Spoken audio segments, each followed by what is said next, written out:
Howdy, all of you delicious people. I'm here today to review Uncle Buck, a movie that honestly I felt I needed to laugh. I really did. And it delivered that. However, I was to go on and just kind of remember bits and pieces about this film as seeing it quite a bit of times in my youth.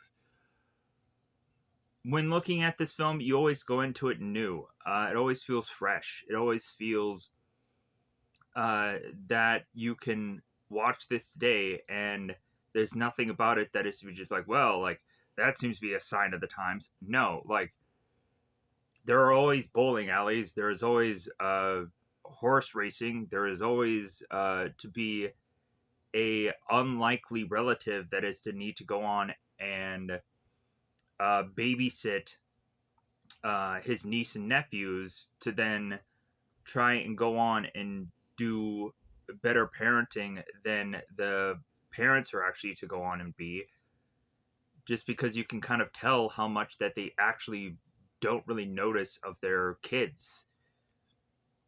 To early points of this movie where Cindy the mother turns to Miles the kid and it's like, well, hey, how did your hockey game go? Did you win? And Miles is like, hockey's been over for a while now. And so Bob turns to Miles is like, well, so I guess you won't want a hockey stick for your birthday?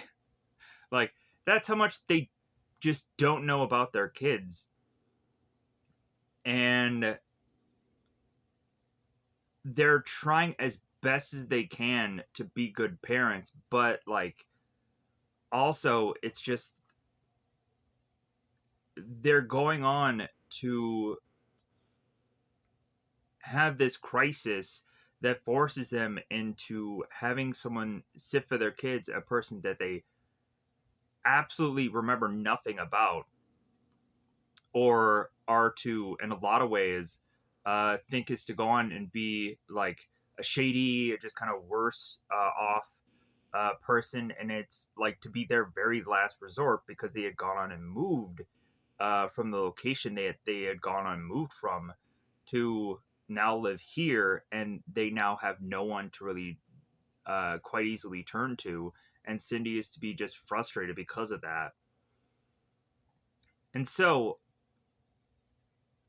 Buck ends up coming in here to help out this family that he barely is to know any of their names of, or is to go on and like look at Bob of like, hey, where is the mustache? And he's like, oh, I shaved it. So there has been quite a bit of time passing that Buck has gone on to see this family, and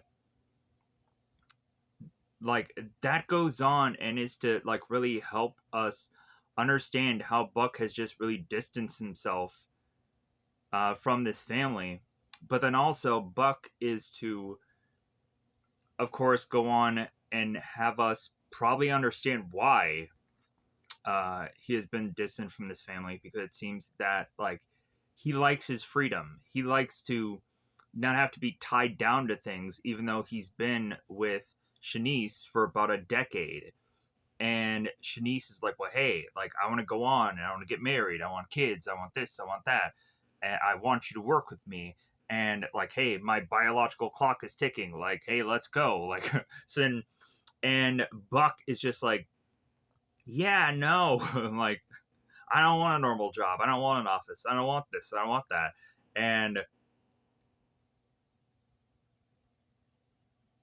Buck is to just go on and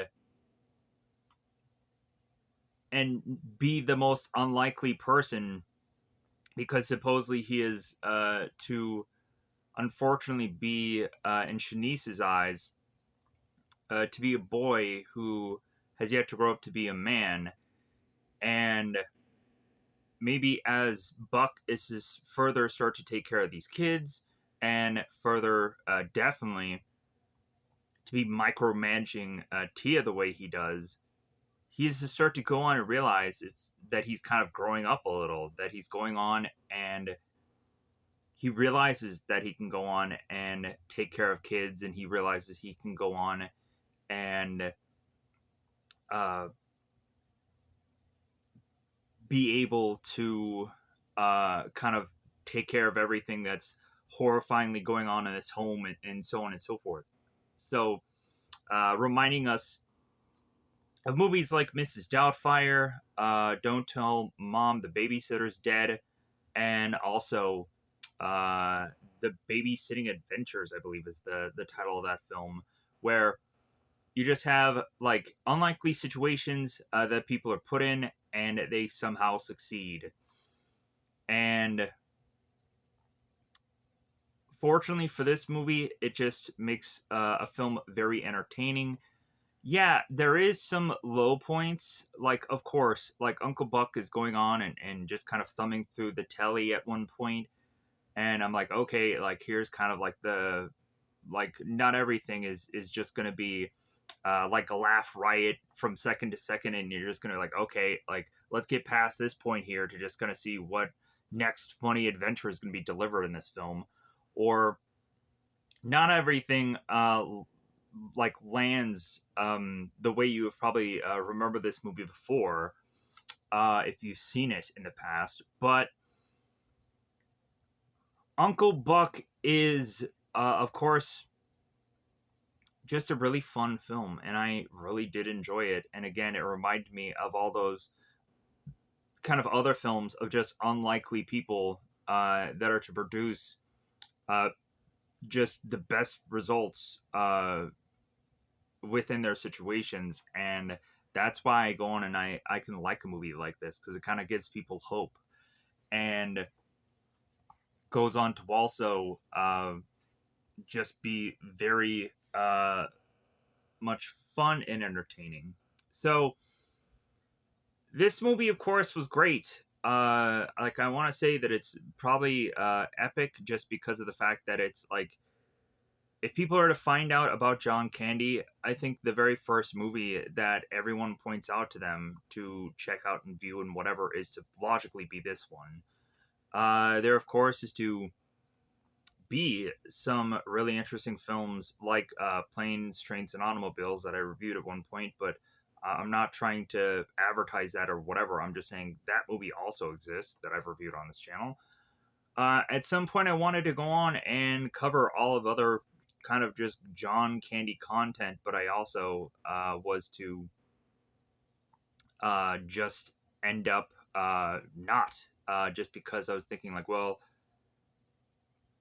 reasonably, who's gonna want to go on and not be surprised within a review when it's like, oh, this is good, oh, this is entertaining, oh, this is yeah, just like Uncle Buck is. But regardless, I wanted to talk about it anyways.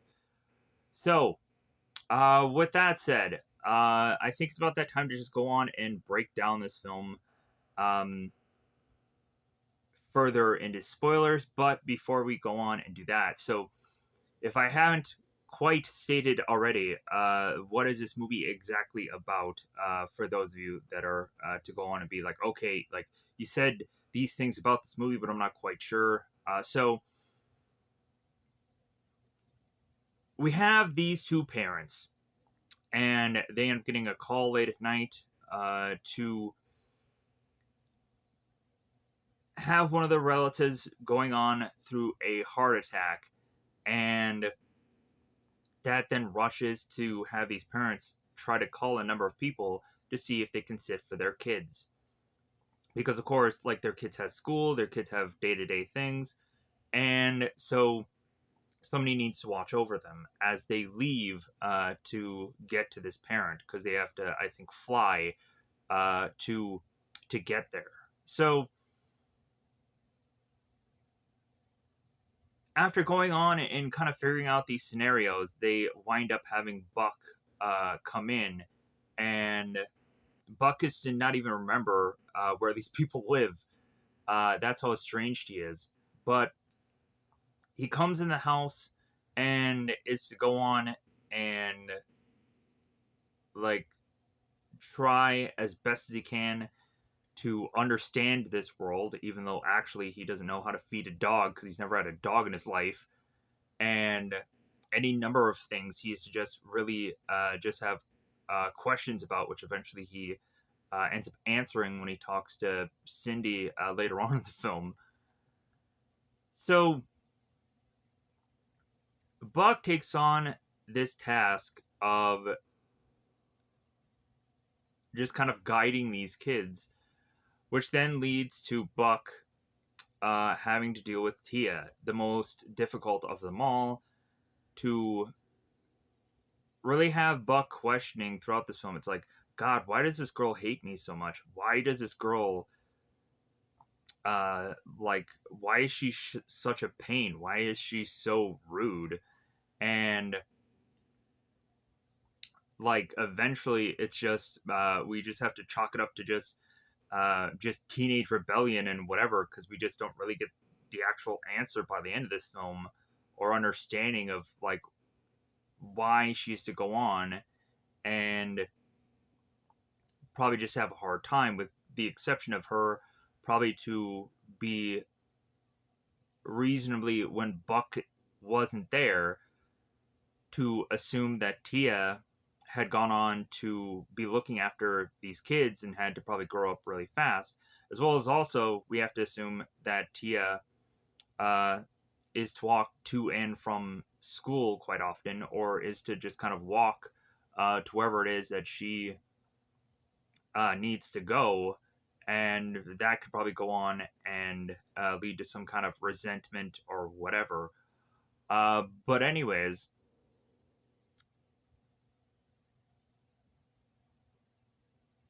Buck ends up needing to deal with Tia and focuses so much on that that he even throws away his money making scheme, which is to be at this horse track to figure out where Tia is, and that shows growth of this character, and that shows how much he cares and how much he loves Tia. And eventually, by the end of this, there's still quite a bit of comedy to be had by the tail end of this movie that deals consistently throughout this film, but then by the end, with Bug and the boyfriend that has the absurd name that doesn't quite make sense in Buck's mind. But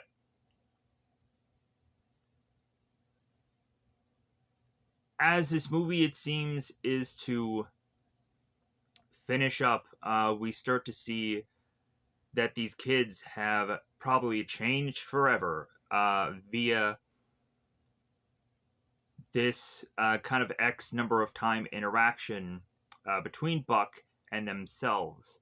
And that goes on and is to uh, kind of be the real payout by the end of this film to see Tia, who is to be so awkward and so uh, like like against everyone, to where we're even surprised she has a boyfriend, for what she kind of says in the very beginning of this movie. But then also for Tia to then so easily do what she does by the tail end of this movie, and then for the parents to come back and be like, well, hey, like the house didn't burn down, so I guess that's a good sign. Because they had so low expectations, and reasonably, with kind of how they were so afraid that Buck was actually to be there. Like, yeah, like how worse could this really have gotten? So this movie's available on Netflix. It's a great film. I would even say it's epic. It's one of the key. Uncle Buck is one of the key John Candy films that everyone um, will suggest to you. So logically, I think it's about that time to just break this movie down, because really there's not much else to say but positives about this film. Even though some people may go on and figure out or find the negatives in it, because I'm sure not every movie is perfect. But so, some people may oddly just hate this movie for whatever goofy reason. just because maybe it reminds them of something personal, or it reminds them of situations in their life, or this and that. I don't know, and it doesn't really matter. So let's go into this. Let's break this movie down because I think it's about that time yet again to, of course, go into spoiler time. Spoiler time. It's about that time to spoil this movie. Let me know in the comments below how you felt about Uncle Buck. If you have seen it probably hundreds of times as a kid or whatever, because maybe you're just that kind of person. Maybe you just have some kind of behind the scenes about the Uncle Buck movie. Maybe you're just to have that bit of knowledge also. Because there from time to time seems to be those people that kind of just come out of the woodwork, and that's really interesting. Just kind of see some little tidbit about a film, as well as also uh, like I haven't gone on and watched any interviews and whatever this movie, and I probably should have. If I could have gone on and watched that before going to this review, I would have, just so that way I can go on and maybe get some consensuses and hear people's opinions, maybe like Macaulay Culkin's or anyone else who had gone on and kind of worked in this film. But anyways, let's go on and let's pause this here. Let me get out my cast list wherever I insist to help me figure out how this movie was to all have gotten broken down and try as much as possible to make this video as quick as possible because realizing that it's probably going to take X number of hours for me to go on and talk about this whole movie. And I'm sure that this movie is X number of minutes long. So with that said, let's pause this video here and let's whip this out. Okay, so the beginning of this movie is fairly easy compared to so many others.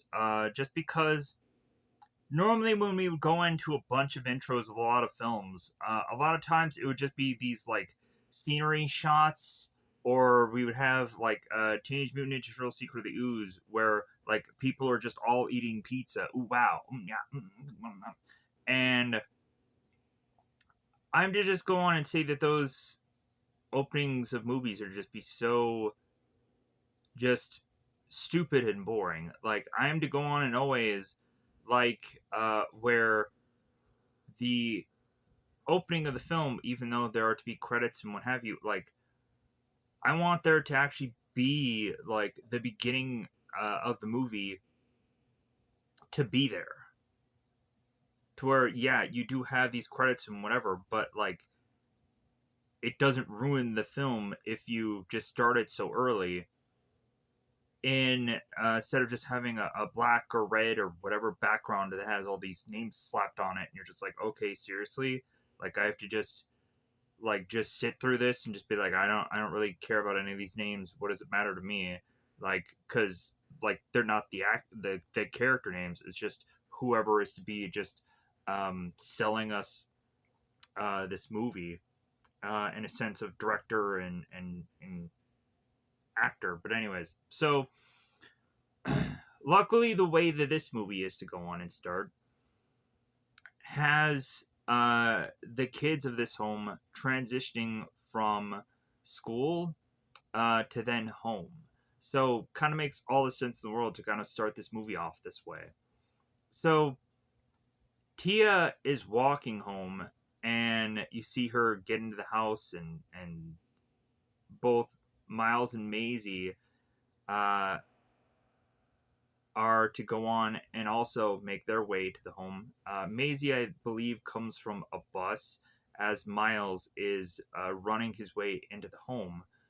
And so both Maisie and both Miles, as they make their way into the house, like both of them go on and they just kind of chuck their book bags and they make their way into the kitchen to either as Macy to kind of grab some snacks or Miles to just kind of start a problem, it seems.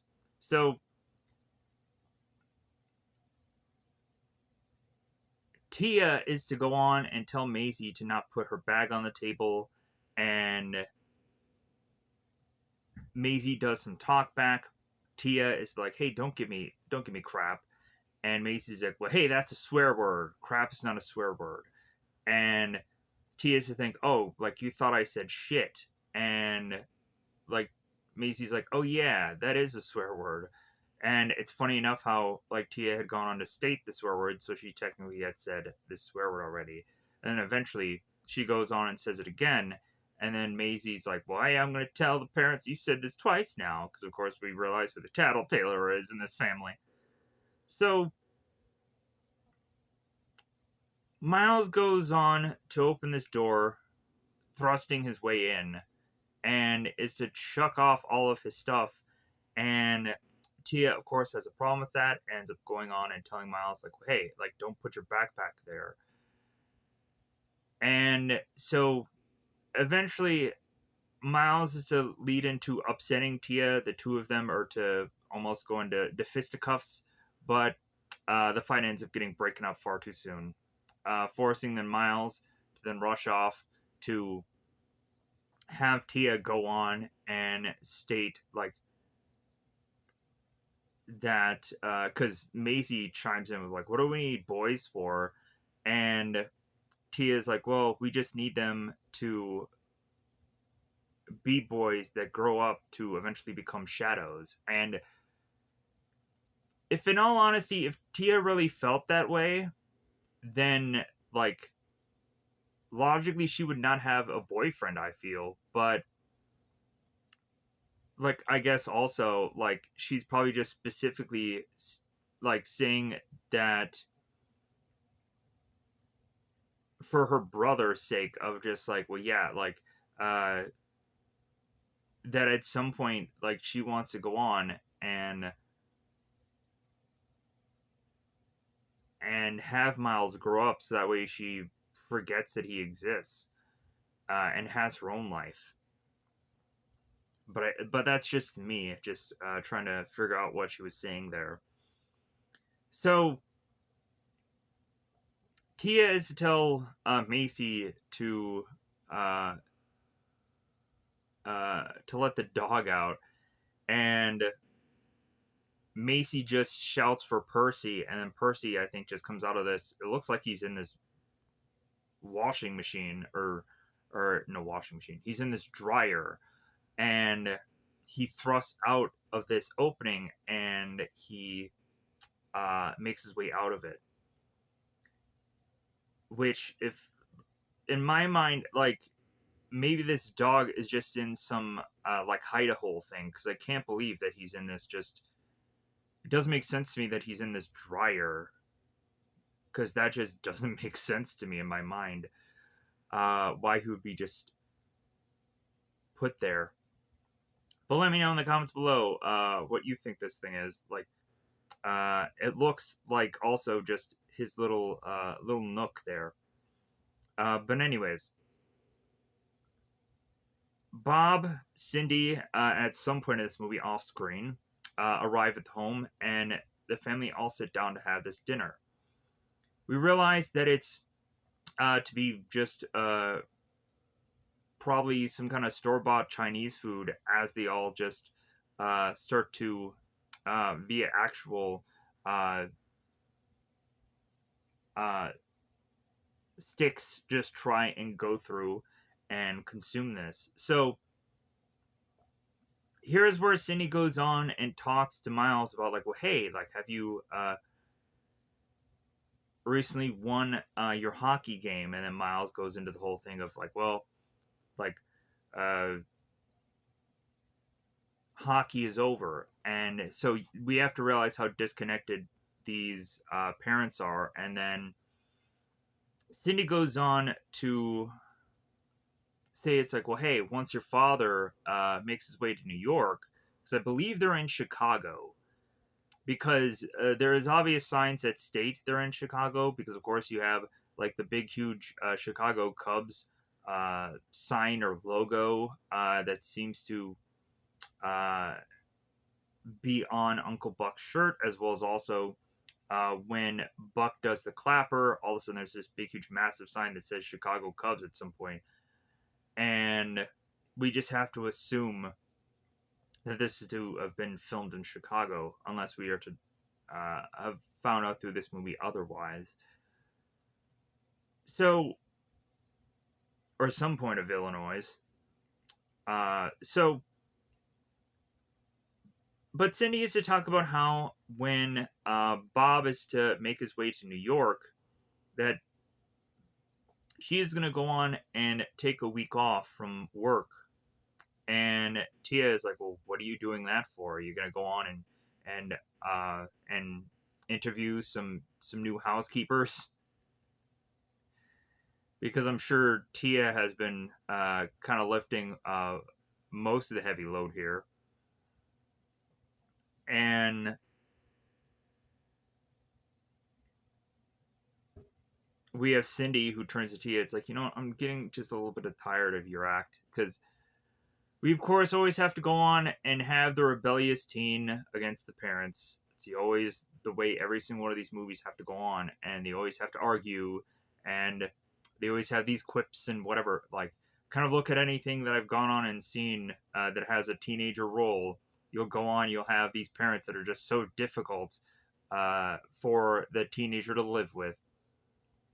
Look at the uh, like the No Small Affair movie with John Cryer that I've reviewed recently, where he used to go on and have all these quips and to make his way into realizing that his mother is sleeping with yet another guy, and he's to be like, well, hey, like you should probably go on and marry my mother. It's the decent thing,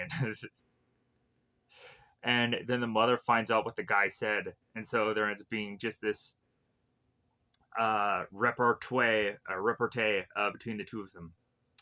But anyways, so we transition here to a bar. O'Sullivan's. Not quite sure where this bar is, or even if it does exist. It might just end up being that this place seems like an actual place that does exist, and that they didn't just create this place just for this movie, because that would just be a little strange or weird to go through that process. So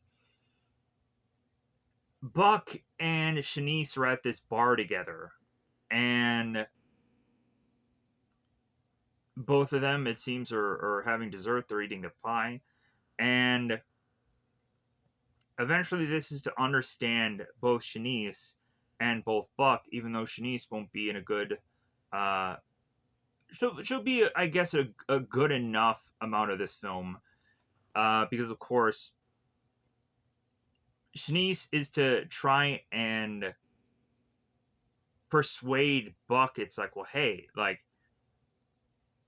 I don't know why it is, but I really want to go on and spend the rest of my life with you. But like with that, like I want to have kids. Like my biological clock is ticking, and like I want to get married, and like I want the white picket fence life, and this and that, and and Buck, I get it that you don't like that kind of, but that's what I want. That's what I dream about. This is what I want with my life, and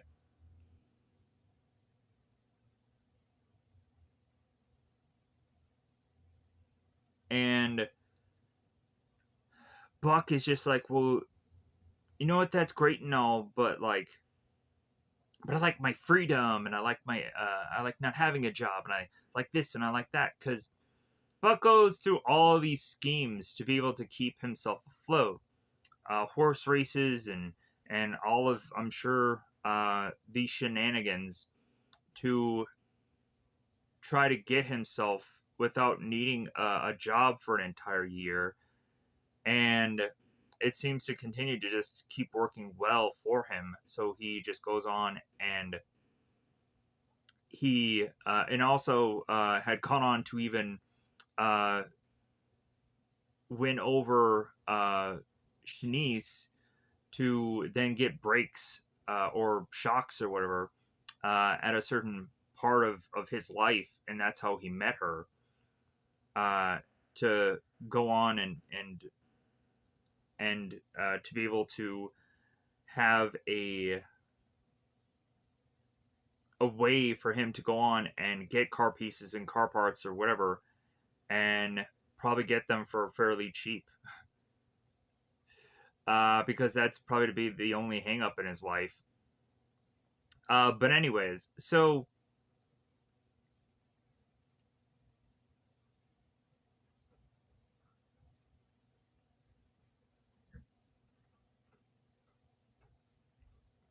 Shanice is to go on and to have employed Buck into her tire business.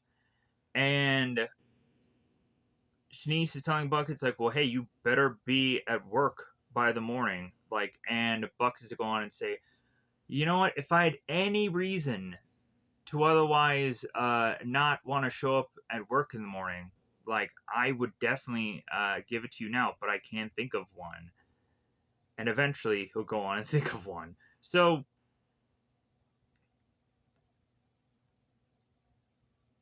this is to go on and be fairly late at night.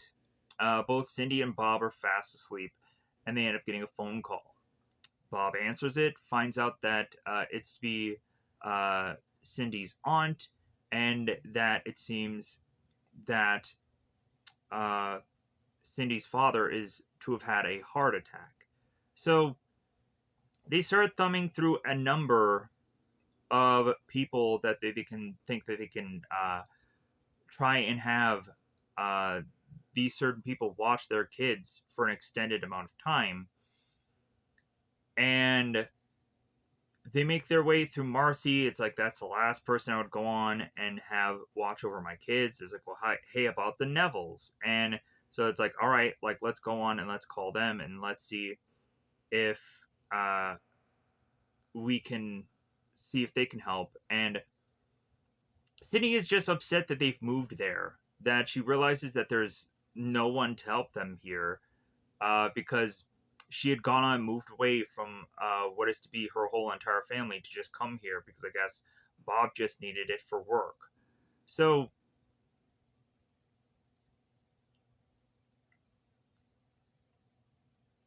Bob trying to go on and trying to be helpful in this situation is to really just suggest to Cindy, it's like, well, you know what, like, since he is like, how about we call Bob? And Cindy is like, no, not, or how about we call Buck? And Cindy is like, really, Buck? Like he hangs out with sleazy people, and like she goes on and on and on about how like he's not married, he doesn't have kids, like he doesn't even have a real job, and like it's really just dress him down the way she does, but it's like, but this is going to be the guy that's going to watch over your kids. But you're just going on and you're really just in a number of ways, even in your photo album, just realizing that this guy is not good enough. Uh, and so he's going to go on and he'll show you. So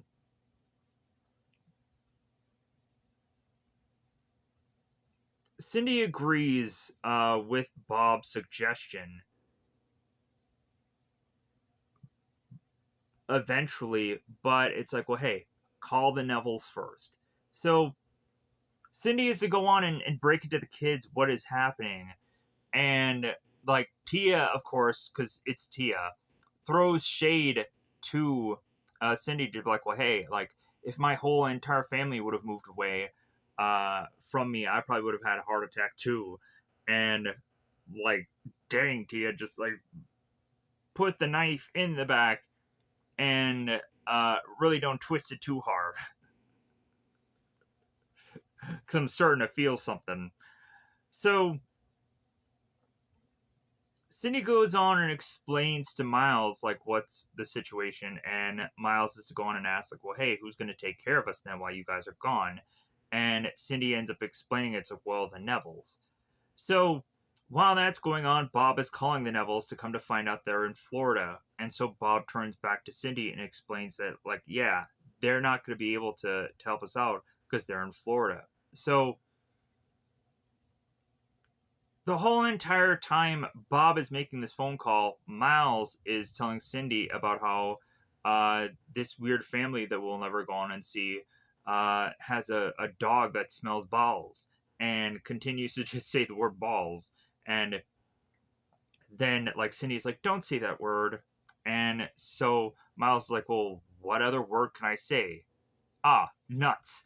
And so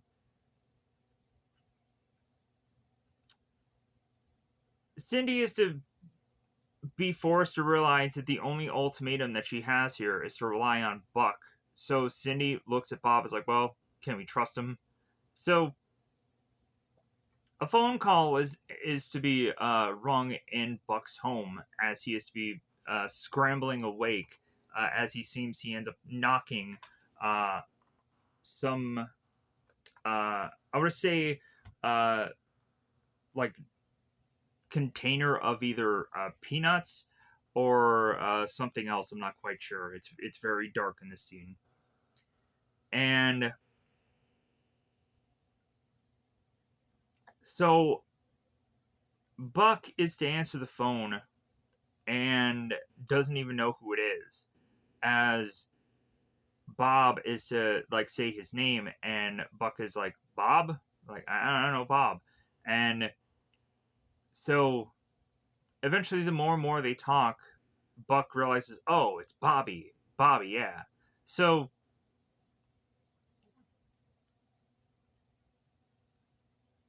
Buck starts to go on and is to like ask if Bob's drunk, or to just kind of ask about the kids and this and that, just kind of catching up and whatever, what have you. And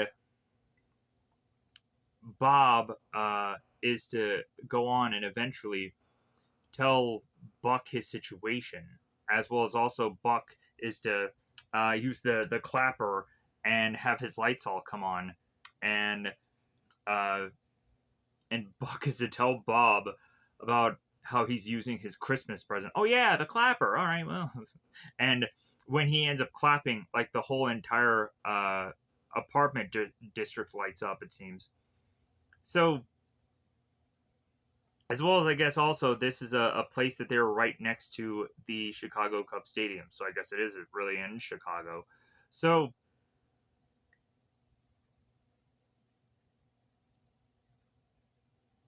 uh so they're kind of working through the situation of how this is all going to work out. So Buck at one point is to go on and tell Bob, since he has such a small place, that it's like, well, hey, maybe all the kids can come here. We'll get sleeping bags together. Like we'll have just kind of make this as fun as possible. And Bob is like, yeah, like I don't think that's gonna work because like the kids have school, like the kids have day to day. So yeah, like you're definitely gonna need to come here. And so Buck is like, all right, well, are you gonna need me by like tonight, or are you gonna need me by um uh the morning? And Bob is like, well, we need you here as soon as possible. So realizing that he needs to get there now. So Buck ends up going on to scramble to get some bags together, and then it's to try to get another bag from his closet, and better helps us understand, but also delivers us quite a bit of comedy here, as of course we get the cliche-ish thing of like, hey, if you pull one thing out of a closet that is full, 50 things will all fall over on Buck, and kind of uh, like smash into him in this closet. So Buck, of course, to go on and be lucky to have caught Shanice the way he does, and is to go on and say, you know what, Shanice, honey, like, and he's like, I'm afraid I have some bad news, and Shanice already knows what the bad news is. Like, oh, you're definitely not coming um, in the morning to work for me, are you?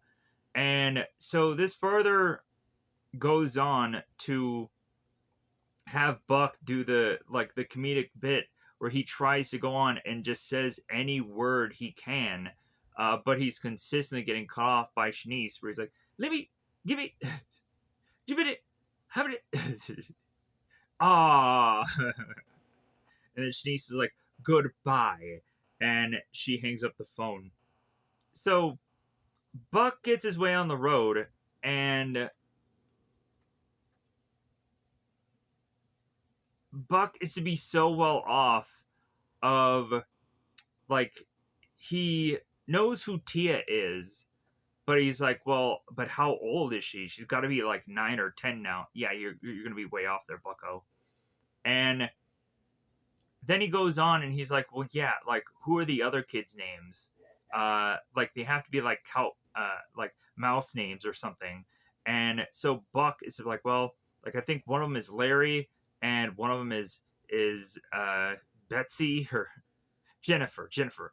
And so he ends up stating how like they're such good kids, but he doesn't even know who they are. He has no idea how old they are. He has no memory to just kind of like count of the past that he knows anything about them. And like that is to go on and be like, okay, this is going to be a guy that is so estranged from them that like there's no way he's going to go on and be able to know what they like or what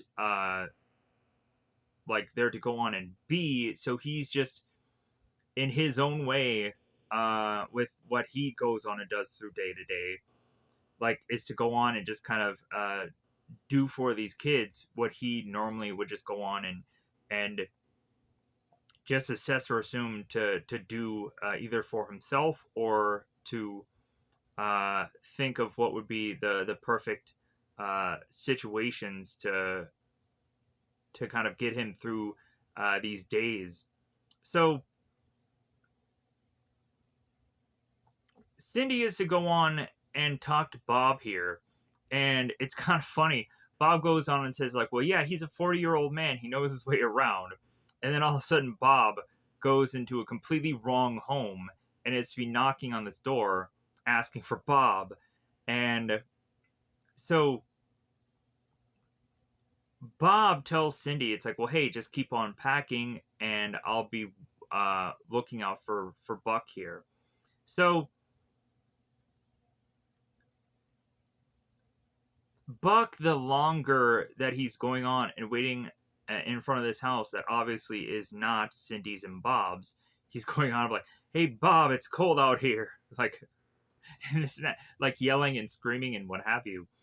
And so Bob is to go on and hear the commotion and make his way outside, and then he's shouting for Buck, Buck, over here, Buck. So, and then the further and further, like this shouting match is to continue to occur, and then Buck realizes, oh, this isn't the house. So Buck tells Bob, it's like, yeah, you guys have so many white houses around here. It's very easy to get them all confused. Yeah, like in all honesty, when you have a community that like they all have the exact same house, like it's very easy to get one or the other confused. Like there are even times where I would go on and be in a parking lot, and you would go on and you would have like the same car that you have to have been brought in, and you end up getting very confused of like, is this our car, is this and even at one point there had been a mistake made, and I'll talk about this story where we came from this store and then went on to get into this car because the car um, was to so easily be opened and what have you. And I was to think nothing of it, but then come to find out it wasn't our car. And so, and I know that because there is to ultimately be a person with inside the car also. So I then get out of the car like, well, this definitely is not our car. And we then go to figure out where our car is. But like, it's kind of funny in adventure of just this simple mistake that is to go on and lead us to make just this funny story that we can forever talk about. How at one point we really didn't know where we were parking, so much so that we end up getting into the wrong car because we never remember where we park, uh, and we kind of just have to figure it out. So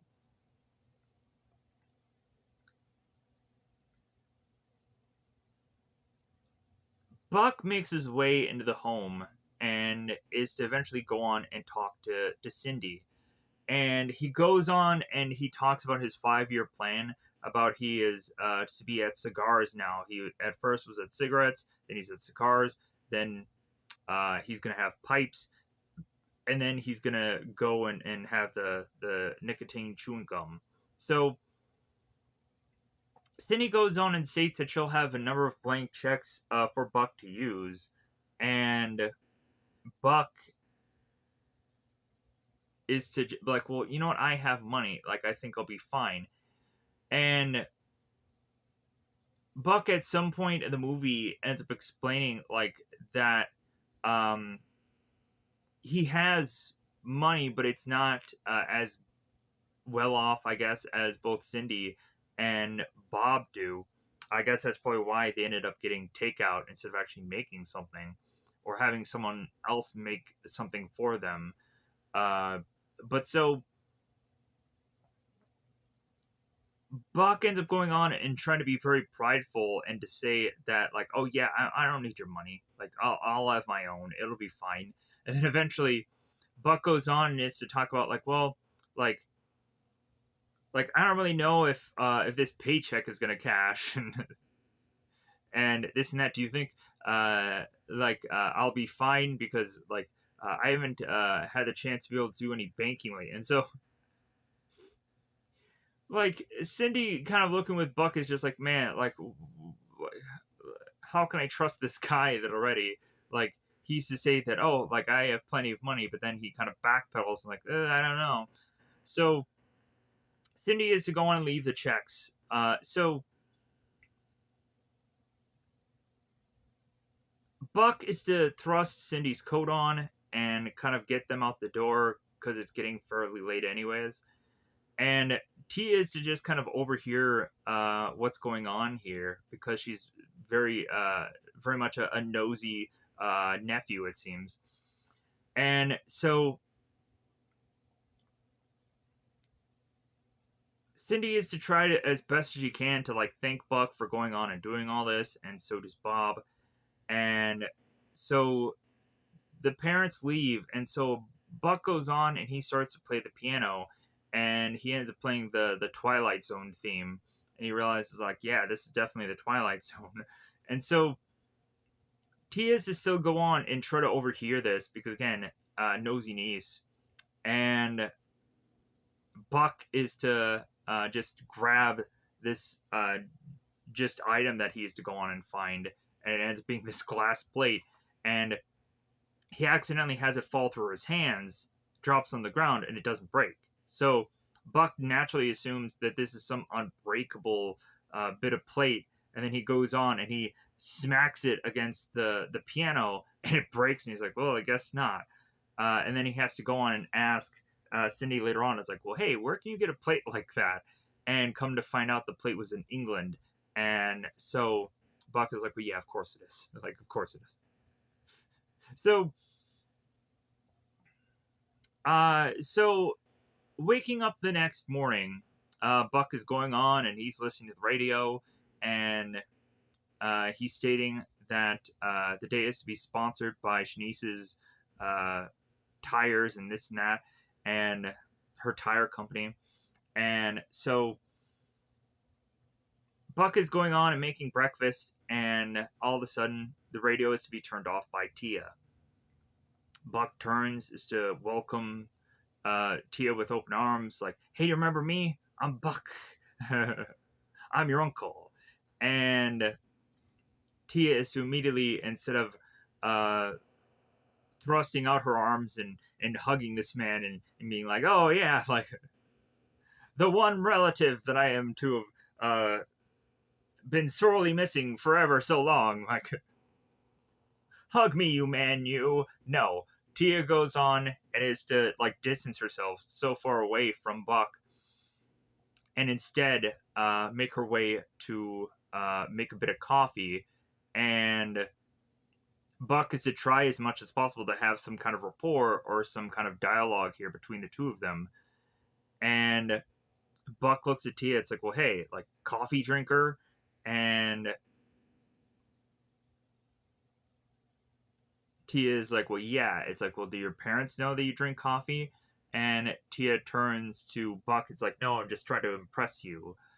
And like, of course they know, or they probably know nothing about this girl because reasonably they probably know nothing. So now Buck has to go on and ask Tia who the other names of the other kids are because since Buck is to seemingly know Tia's name, he doesn't really know the others all that well. So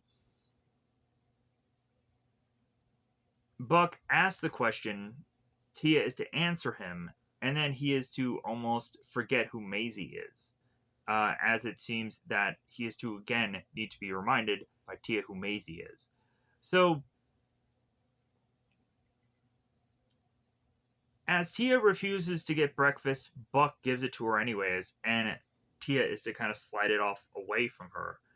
Uh, and it's kind of funny when uh, Miles comes in here and he is to be shocked as if he is to go on and be waking up as if this is Christmas morning. Because that's kind of how Miles is kind of like reacting through a good chunk of this film. Like, it seems that every time he's to come to the scene, he is to just like react as if like it's Christmas morning every day, and he's just in this very baffled and confused situation. But then ultimately, I think probably Miles is just kind of wondering what they're gonna be up to in this film this day, and so maybe yeah, like maybe every time you're to go in to a scene like this, it probably does feel like Christmas morning, just because you're just kind of unfamiliar to these surroundings, and you're just kind of not knowing exactly what has kind of gone on within the scene, and you're just put into it, and you're just like, huh. So Miles wakes up to come to find Uncle Buck. It's like, oh, hey, yeah, you're my uncle. And Tia's like, yeah, unfortunately. So Miles turns to Tia. It's like, well, hey, he's cooking our garbage. And so Miles goes on and sits down. And eventually, Buck is to make his way with a plate for Miles because it seems that Miles may go on and eat some of this stuff. And Miles to look at the plate and be like, wait a minute, like he's putting onions on eggs. Like, who does that? So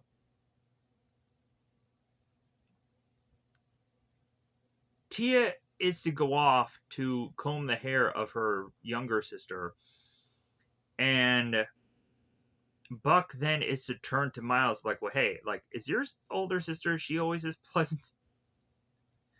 And Miles is like, well, normally, she's even worse in the morning. She has even a worse bad mood. Like this is just kind of um like her not as bad. So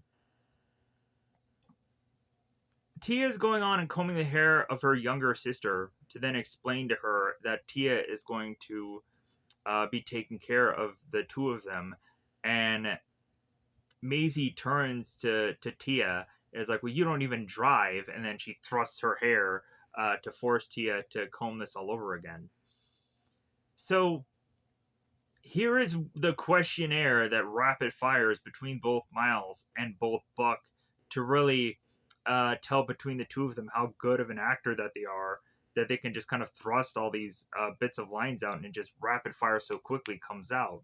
Because they're fairly easy questions and they're probably fairly easy answers, but still, like, just the skill of just like this questionnaire that's going on.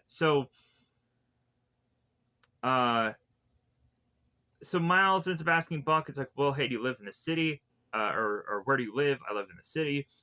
Own or rent. Uh, do you have a house, apartment? Uh,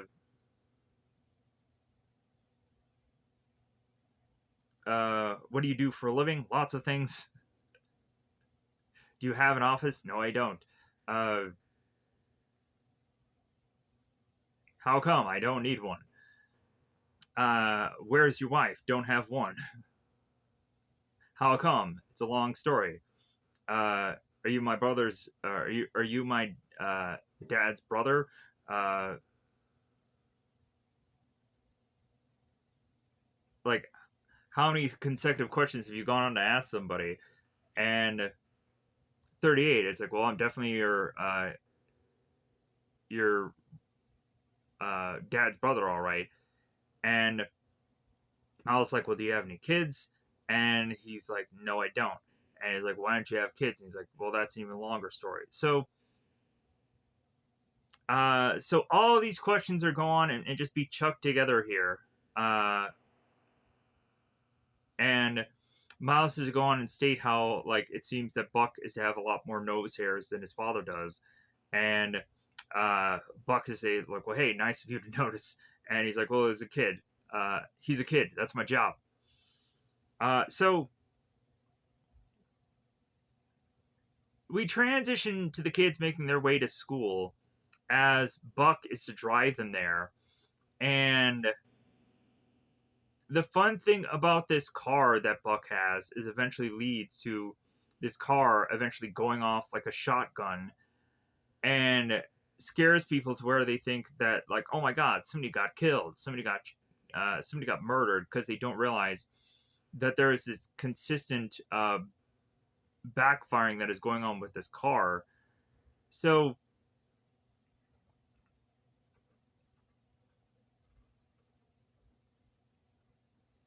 as uh, Buck and the gang have made their way to this school, Tia the whole entire time is ducking her head, realizing how embarrassed she is to go and be with Buck driving her here.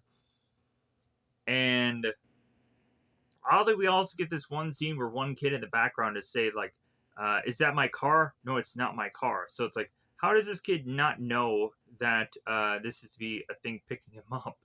Uh, but so that kind of scene was that kind of little bit of background scene just kind of just goes on and is to just kind of be like, okay, what does it mean exactly?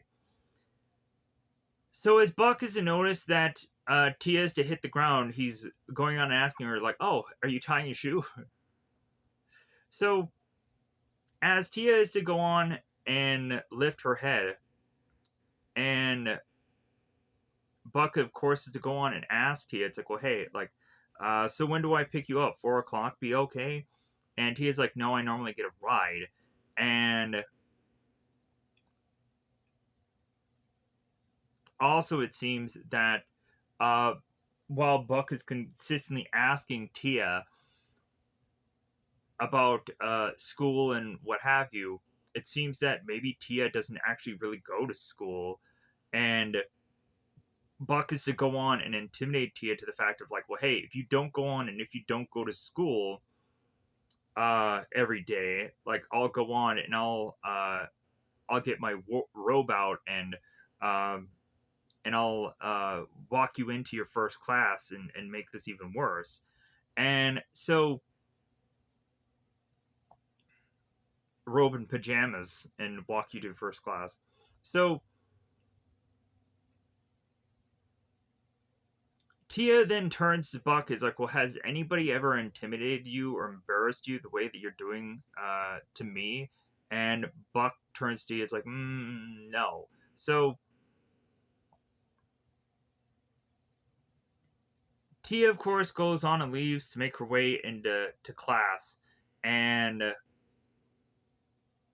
Buck then turns to the kids, like, well, like, she really does hate me, does she? And like, yeah, definitely.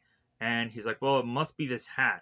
Everybody hates this hat. And then, bizarrely, throughout the rest of the film, Buck is to always seemingly have like things where he goes on and talks uh, about like problems with hats.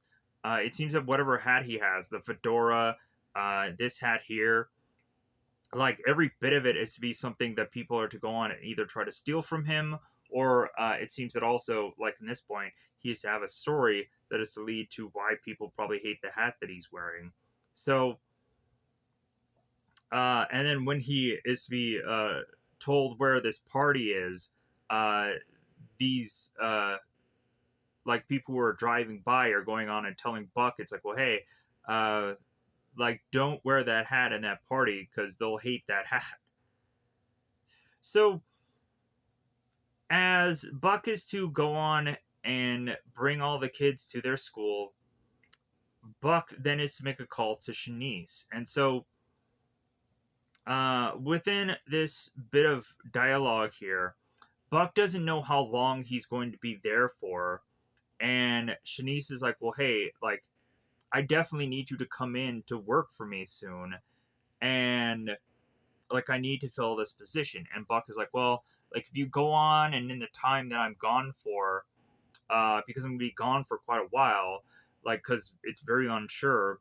And then when Buck starts talking to Marcy, Marcy says about how uh, when a person that she knew had a heart attack, like the family members were gone for like 3 weeks. So, if anything, like I think that Marcy should have appeared a lot sooner in this film and explained that, because then when Buck is talking to Marcy here, a lot more things would make sense for Buck to say that like he doesn't know how long he's going to be here for. Uh, but anyways, so but Buck is just trying to get out of this job, so he used to go on and tell Shanice, "It's like, well, hey, if you found a good person for the job and it's part time and then and this and that, like, and it works out for you, then like, go on and just start doing interviews and looking for people for this position." Because again, Buck is to, of course, try to weasel his way out of this job. So,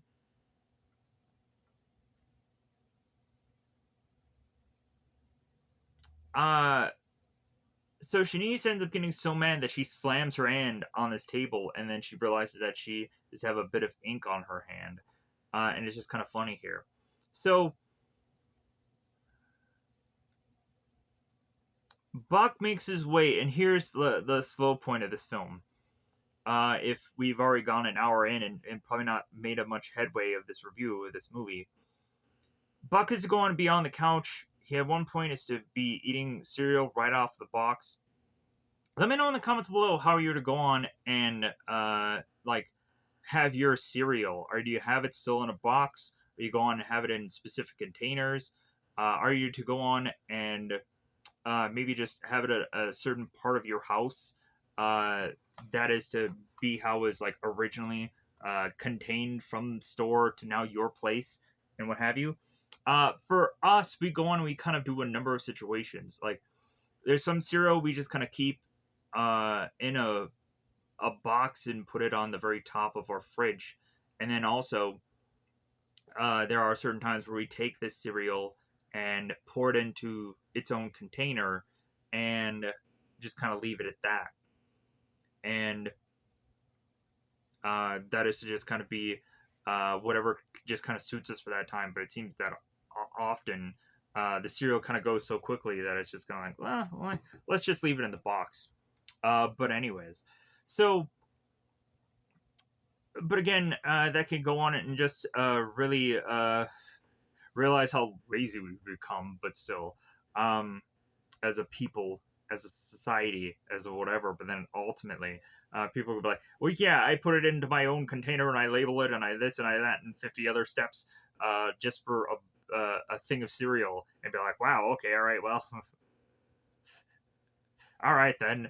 Um, you would be the better of me this day. But anyways, so Buck is going on having this box of cereal, and he sits on this couch. And at one point, the cereal is starting to get on his chest, so he takes this vacuum and he vacuums the cereal off of his chest. Like, well, at least if anything, he's going on and technically keeping the house clean with just vacuuming up his chest here. And at one point, while he's going on watching the TV, he falls asleep next to the dog. It seems that Buck and this dog will have just this quick relationship between one another, and it's so weird. And also, at a certain point, Buck pours beer into the dog's bowl, as well as also like feeding this dog 4 or 5 times. Maybe that is to go on and quite easily make Buck so lovable by this dog because maybe he's never ate so much in his life. So Miles, remind you back at school, is to start to thrust these items on this lunch table and is in desperate need to hope that any number of these people will trade with him. And every single one of them look at his assortment of items and then thrust their chairs away from this lunch table. Very funny. So, Buck, to just kind of understand this family a bit more and is to luckily have the ability to find their photo albums, is to start going on and remember probably the last time that he had probably gone on and connected with this family, which is to, I guess, be at Bob and Cindy's wedding. And so within this old photo, Bob has this mustache, and Buck turned to Bob like, "Well, hey, like, when did you shave the mustache?" And like, "Hey, when did you lose the mustache?" And Bob was like, "Well, yeah, I shaved it." And so, like, I guess that was to have assessed that they needed to go on and they needed to make these wedding photos right away. And also, maybe there was to have been a time where Bob was going to actually have this mustache, but then again shaved it off, as well as also Buck was to have a mustache himself, and he also shaved it. So again, really showcasing that time has passed. So Buck is to go on and pick up Tia here. I guess what I would assume would be about 4 o'clock, and consistently, uh, Tia and Bug here are going on and making out. So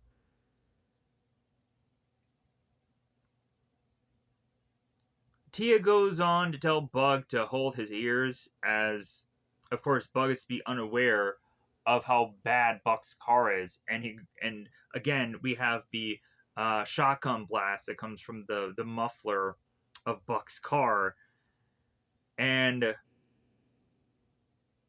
Bug is just be caught, just kind of oblivious by this car, and so as Tia and Bug further make their way close to this car, and Bug is to turn to Buck and say like, "Hey man, you ever heard of a tune-up?" And Buck turns to Bug. It's like, "Have you ever heard of a ritual killing? Like, if you ever go on and you suck face like you're to have done to my niece the way you are, like I'll go on and I'll show you what that means." So as Buck is to go on and do one last kiss, or as Bug is to go on and do one last kiss to Tia, Buck is to drive away, almost ripping off Bug's head from his shoulders. And Tia is so upset of like, "Are you crazy? Like you could have taken his head off." And Buck turns to Tia. It's like, "Well, would he have missed it?" So Buck and Tia have this conversation, and so Buck goes on to state how like immediately when Buck looks at this guy, he can tell who he is, because he as a young lad had gone on to find girls like Tia and is to like have a pretty face but chip on their shoulder, and also like Buck is to tell Tia like this guy is a predator and you're his prey. So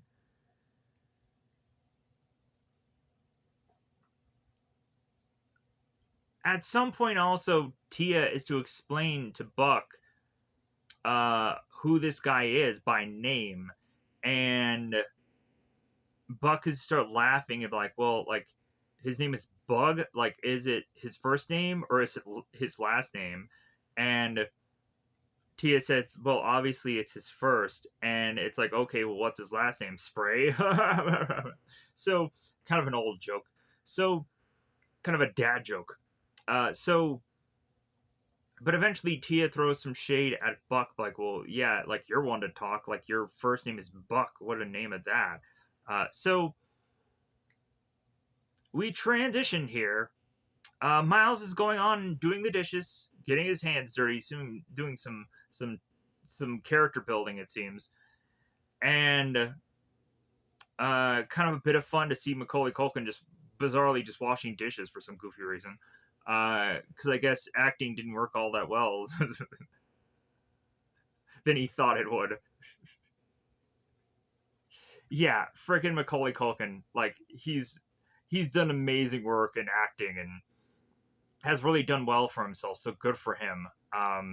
Like I'm glad that he had gone on to uh, be able to accomplish all these movies and have this resume and maybe at one point going on and maybe uh, also being such a huge fan of wrestling that you go on and you kind of see him in the crowd at some points and like it's just kind of really fun to just uh like see Macaulay Culkin just kind of in a number of things lately, uh from like angry video game nerd and just kind of have him be out and about and you're just kind of seeing him everywhere and you're seeing him on like Joe Rogan and just a number of things just kind of like man like where has this guy been for so long, uh just because he's probably still done uh work and things and whatever but like it's just kind of fairly interesting to just kind of see him back in the limelight it seems because it seems that he's been gone for so long in my opinion, even though he has this company that he's working on. But so, I don't know why I have to go on and state this here, but logically, uh, it's probably a bit of a joke and whatever to just get me by here for a couple of minutes until I understand what is actually going on in the scene. As Buck is to turn to Maisie and say, no, no, no, no, no. Like, you're not going to go on, you're not going to do this. Like, it's against the law. Like, it's in the books. There's no way you're going to go on and you're going to sleep with me. How about we go on and we have your father's pajamas and put it on some doll and sleep with that. Wait a minute, how about your brother? Like, how would you just sleep with your brother? And Macy is like, no. So, how about the dog? You know the dog? No. So, Buck has to come up with all kinds of reasons for Macy to not sleep with him. Just be like, well, like, I'm a drooler. Like, maybe you'll wake up and you'll be drowning in my drool and so on. So really just for Buck to just admittedly just not want to sleep with anyone in his bed. So we have to go on and realize like okay, like Buck has gone on to end up with Shanice for like almost a decade now. Like you would think that the two of them would have obviously at this point shared a bed together and but I guess not because we just see Buck in the very early stages of this film just kind of on his own conveniently. So but anyways, getting to the point here. Miles getting to the point, but then also just taking a long path to get there. Miles ends up going on to answer the phone to find out that it's his mother, and so he's like, "All right, like how's Grandpa doing?" It's like, "Oh well, he's doing better." It's like, "Oh well, tell him to hang in there." And so Cindy ends up asking for Buck, so Miles to go on and make his way to try to get to Buck, and Tia ends up answering the phone because again, Tia is a nosy Nelly, and Tia ends up going on and telling Cindy about Uncle Buck, about how like man, like you've really picked the best one to watch over these kids because of course she does because again, like Tia is just be so upset that Tia herself could not just go on and watch over these kids for X number of days because of course she couldn't because they couldn't get around because Tia can't drive. But again, maybe just digging into the fact that Tia is just to be like, hey, I'm old enough, I should have this car and this and that, instead of relying on Buck. But also, like, it would be really interesting if we ever actually had a sequel to this film, and maybe Tia is to go on and be so estranged to her family, but situations are to go on and bring Tia back, and then maybe they end up calling it Aunt Tia. That would be one way to, I guess, make some kind of a sequel to this film. Even though, unfortunately, who knows if you can get all the actors and whatever to come back for the most point. It would be soon, of course, of John Candy because he's passed away. But anyways, so but that would be just one missing piece of the puzzle to just kind of not have Candy in this film, just doing a cameo or something. Uh, but again, that's I guess one way to just make a sequel of this film, if anything. So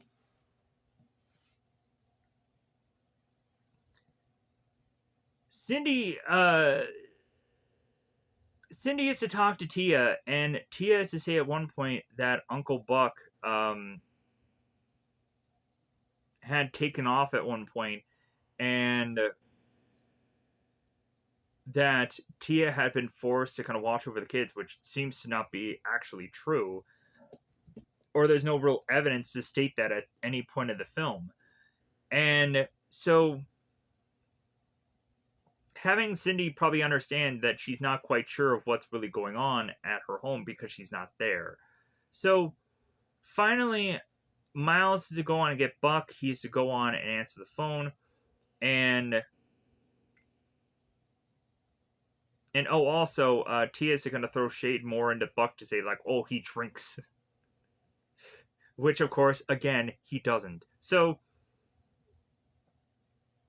Buck goes on and is to grab the phone and start talking to Cindy.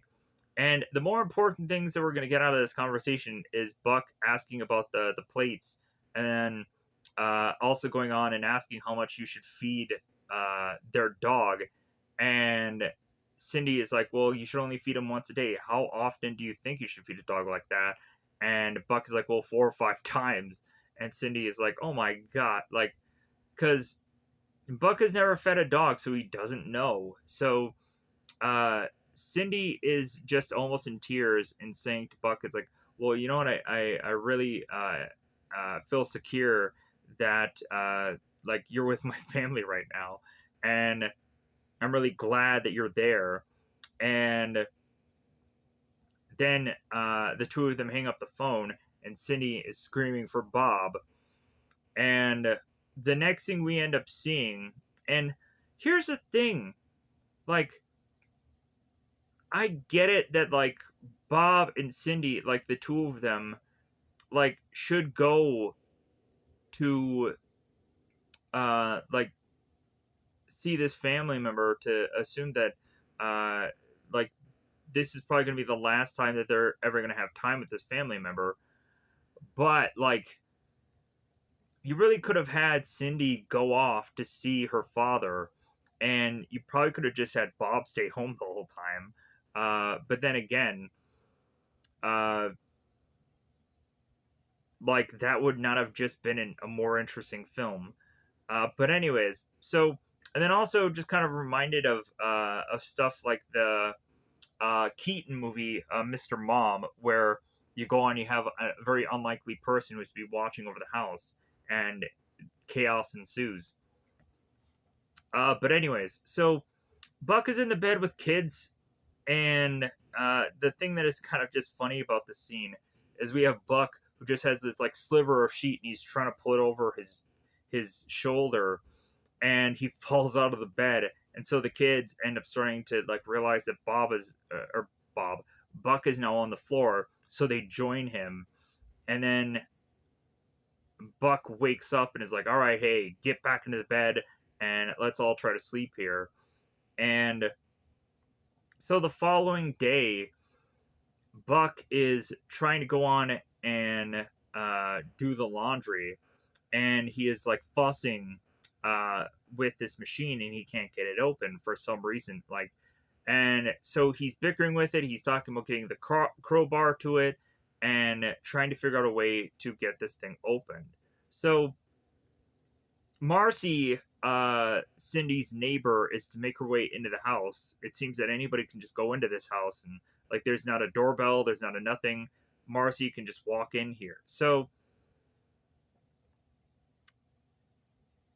Marcy is going on and hearing this estranged voice, and she is hearing this estranged situation that is to build up in her mind to think that this Buck guy is torturing whoever this person is in this room, but it's not the case. It's of course to be fairly similar to the situation in The Home Alone uh, where Kevin is to order the pizza, and the pizza man is to kind of bring the pizza to the door, and we of course get the like keep the change, you filthy animal kind of thing that is to be playing out here, which eventually ends getting repeated in the sequel. So as Buck is to go on and to hear the screams of Marcy, as Marcy is to have gotten surprised by a dog kind of licking her butt or something, Marcy jumps up to then grab her mace, and Buck is like, "Well, hey, like, who are you?" And so it's just kind of the discovery of an introduction of who these both people are, and so uh, Buck is to go on and explain that he is to, of course, be here because Cindy and Bob had left because of a family situation of a heart attack and what have you, and so and also Buck needing to explain that he had had a problem uh, with this washer and dryer situation. So as finally the mace is down uh, and now needing to know who Marcy is, that she is to be a neighbor across the street, that she is to go on and be recently single, and that she is to go on and say her entire name, and that she has a hyphen, and it seems that people are to know or respect the hyphen and this and that. So really also going on that it seems that Marcy will throw herself at any man she sees, because that's honestly I think kind of what her character really is. Uh, but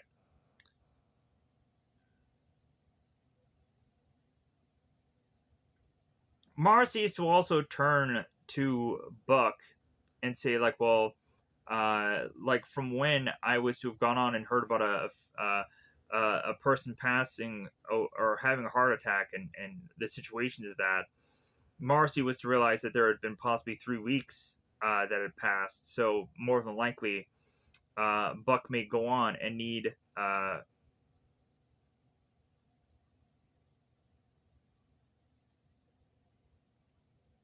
relative to help out in this situation of magnitude of this size, and uh, that kind of makes sense for why Buck is here, because Buck can go on and be able to help out this situation instead of just your normal common variety, just babysitter.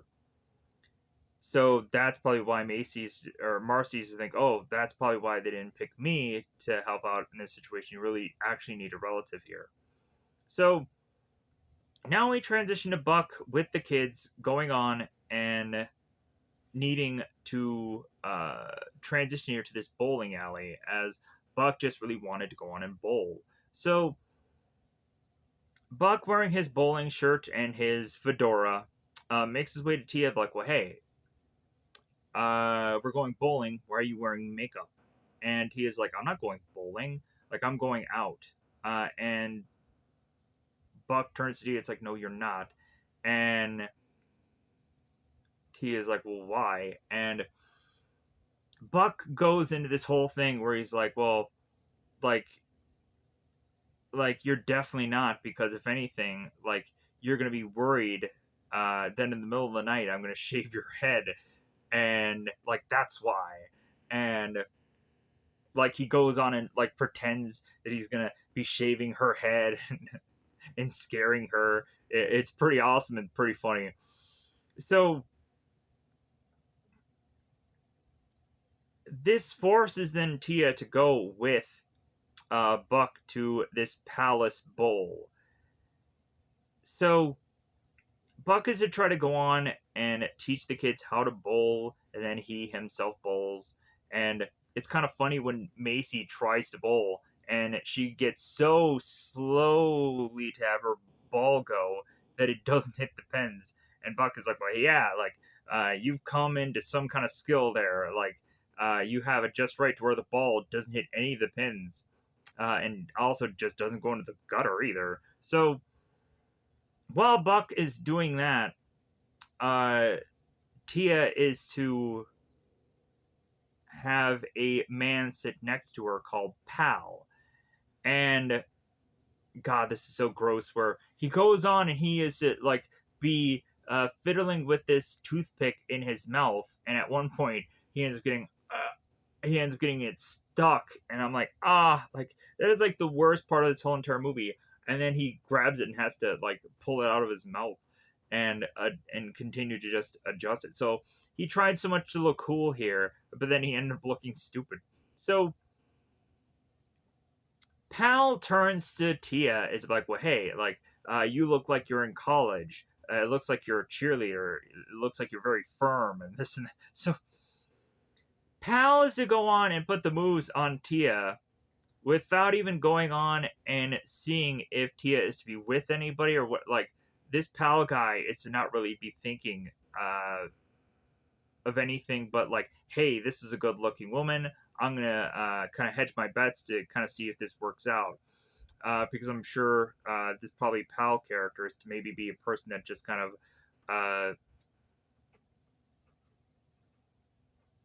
tries to hit on anything that moves. So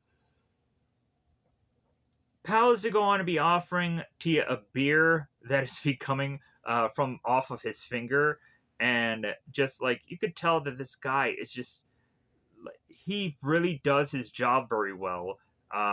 For how he used to kind of just seem so sleazy, and also he has a shiner on his face.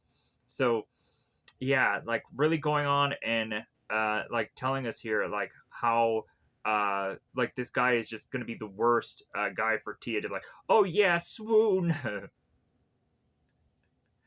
So Buck notices Pal and Tia's like, you know what, there's something wrong with my throat.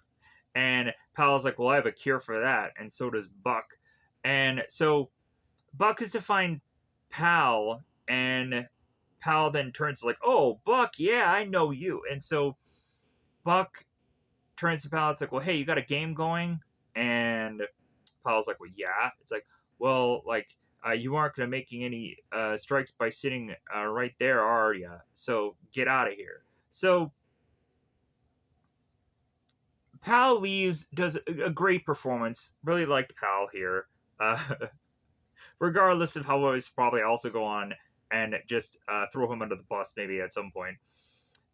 Then we end up getting what is to be Buck's best friend Raj that comes in here, and sleazy guy. It seems that he goes on and is to be asking for any number of people for loans because it seems that Raj is to have seemingly a big deal coming. So Raj has been looking everywhere and and any place to go on and talk to Buck, so he finds him at the bowling alley. Raj almost thought that Buck at some point had been killed, maybe by some loan sharks or somebody, and that seemed to not be the case. That it's like, oh no, no, I'm just watching over my niece and nephews for a while here. So Raj is to tell Buck, it's like, well, hey, I have a bit of business here. I need to go on and kind of let you know about this. So uh, and also Raj is to ask Buck about, well, hey, where's Shanice? And Buck is like, no, no, no, I'm flying solo here. So, but Buck ends up grabbing Raj, like, okay, let's go off to the side here, like let's talk about business. So uh, the two of them are talking, and so it seems Raj is to mention to Buck that their boat has come in, and that eventually this will all lead for Buck to need to show up at a very specific place so they can make their nut for the year. Uh, and this, of course, is to go on to remind me of like the movie The Change Up between both Jason Bateman and Ryan Reynolds, where Ryan Reynolds doesn't really have much of an actual job, but he just goes on and does these like certain kind of low level adult films, and that's how we can kind of consistently just kind of keep getting by through his life, because it seems that every time he does these movies, he ends up getting like a decent payout to where it can like, all right, well, he doesn't have to really go on and need to keep like working throughout the year. He can just kind of keep doing these films and just kind of making his money, which I kind of just find to just be like, I think those movies are way more interesting when you really think about it. Like, I think when you go on and you just have like a guy in a movie who's kind of doing a normal 9 to 5, that ends up getting like really just boring in a film. I honestly would love movies where you go on, you have these characters, and they end up getting these just odd jobs, or they end up getting in these roles where you would just go on and question, like, how is it that this character had gone on to be able to get find this job somehow and have this just continue to work out for them to where they're just making a huge amount of money out of nowhere, and that is to be a lot more fascinating than just the normal 9 to 5, and like this character just kind of being miserable, and uh, because he is just to kind of go through the normal day to day, and like at some point also when we have like No Small Affair, we have John Cryer who just is to be this photographer, and somehow this miraculously just consistently kept working out for him to build this up as a career. It's like, all right, okay, well, like this just somehow work out for him, that he is to just build up this whole job off of just making photos. Good for him. So uh but here's the thing that kind of confused me between this dialogue here. Like at first, uh, Raj and Buck here at first are talking about a boat race. So I'm like, okay, but then they say a boat race, but then they talk about the track. They talk about like a horse race. So I'm like, okay, where are they going and when? Because this doesn't make sense to me. But so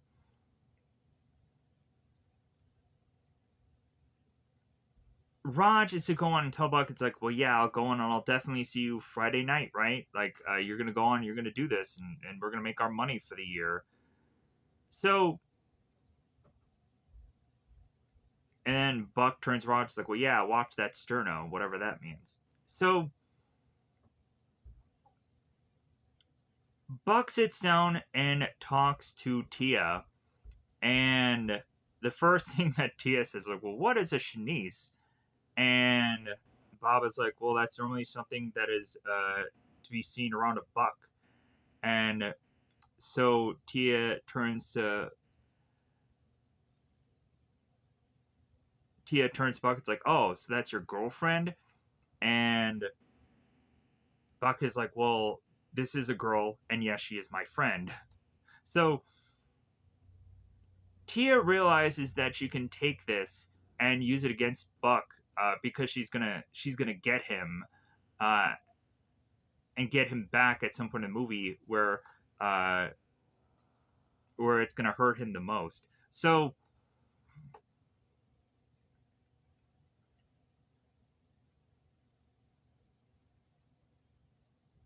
and Tia, I think, at one point goes on and like, well, maybe if you got married, maybe you'd be such less of an a hole.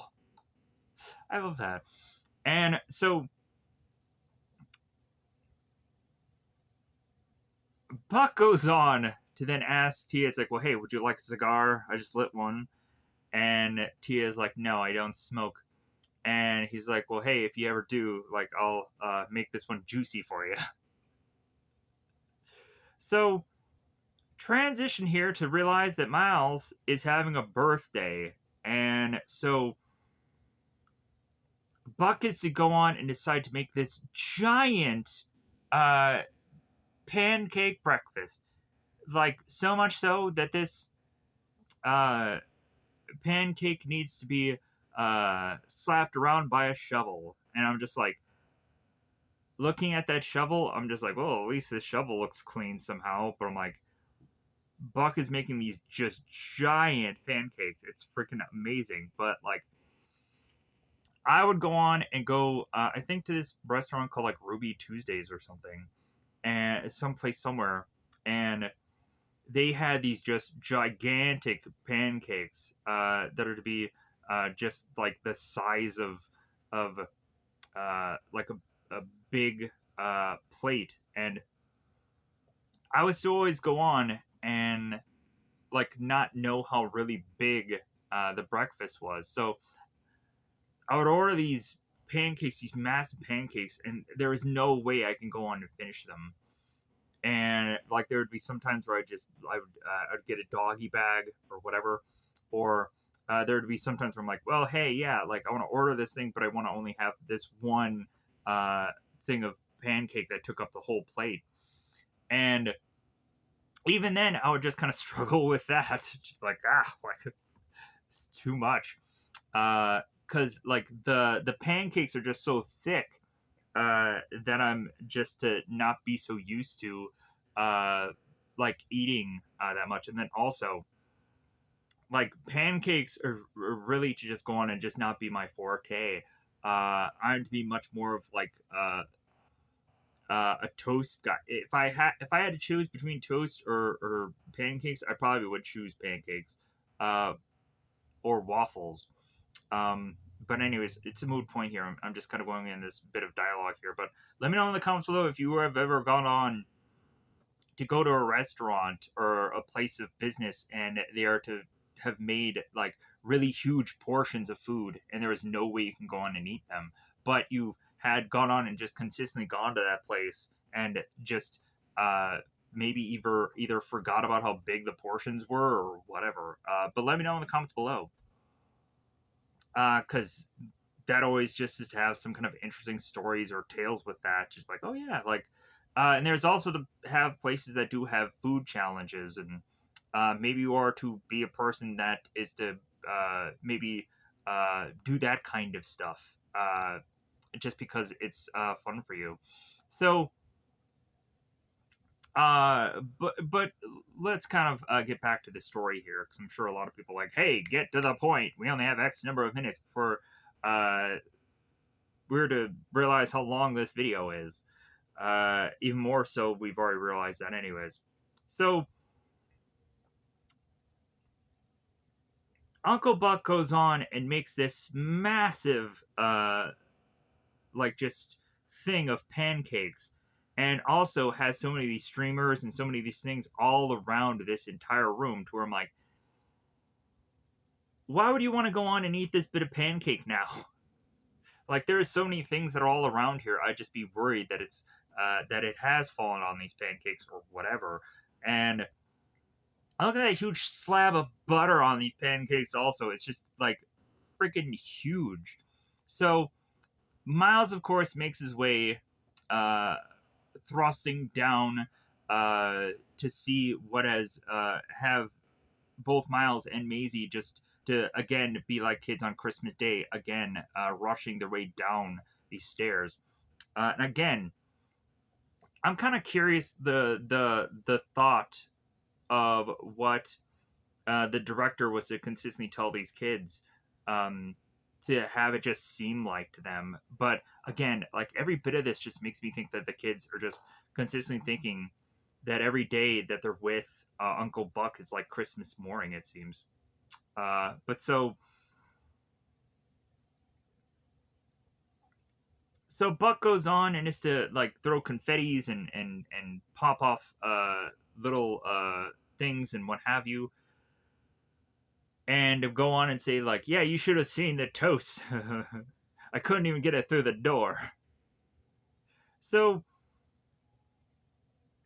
Miles is to go on and have this birthday party, and we really find how disconnected Miles's parents are to him, as it seems that during this birthday party, as Miles is to go on and have these kids around him, uh, Buck is to go on and ask, like, well, hey, like, do you guys like clowns? And none of them likes clowns. And it's like, yeah, maybe a couple of years ago when we were much younger. So this car that is to be designed as a mouse makes its way to, of course, Buck's home. And so Buck ends up answering the door, and it seems that this clown had gone on to have had this bachelor party the night before, and it's like, well, hey, do you like dick jokes? So as Buck is to continue to talk to this clown, he starts to realize that maybe there's alcohol in his breath. Like, well, hey, buddy, like, you're going on and you're gonna do this show for these kids, but like, it seems like you've been drinking. So the further and further this clown is to like try and state how great he is, and this just forces further Buck to get further and further more upset with him, to be like, well, hey, man, like, get in your mouse and get out of here. And then eventually Buck thrusts his fist into the clown's face, and the clown is to kind of just spring back up and have his face just all like fuzzled and crushed. And Buck punches him again. So Tia goes off on her own with Bug to what I would assume would be this park that has this uh, little opened area. Like, it looks like a wood cabin, but then again, also it looks like just kind of a park that is to just kind of have this opened up cabin. It looks like this opened up brick cabin. It's very weird. It's very strange. I always like to go on and just say, like, everything is just weird. It's very strange to me. Uh, but anyways, uh, we have Tia, and she is consistently getting kissed or whatever by this guy, and it seems that she's not quite comfortable. And Tia is to turn to Bug and be like, well, you know what, like, I don't really feel right yet. And Bug is to turn to Tia. It's like, well, are you ever gonna feel right? God, what a douche answer. So Buck makes his way to, of course, where Tia is to go on and hang out, because it seems that he just psychically knows where to go to find Tia always. So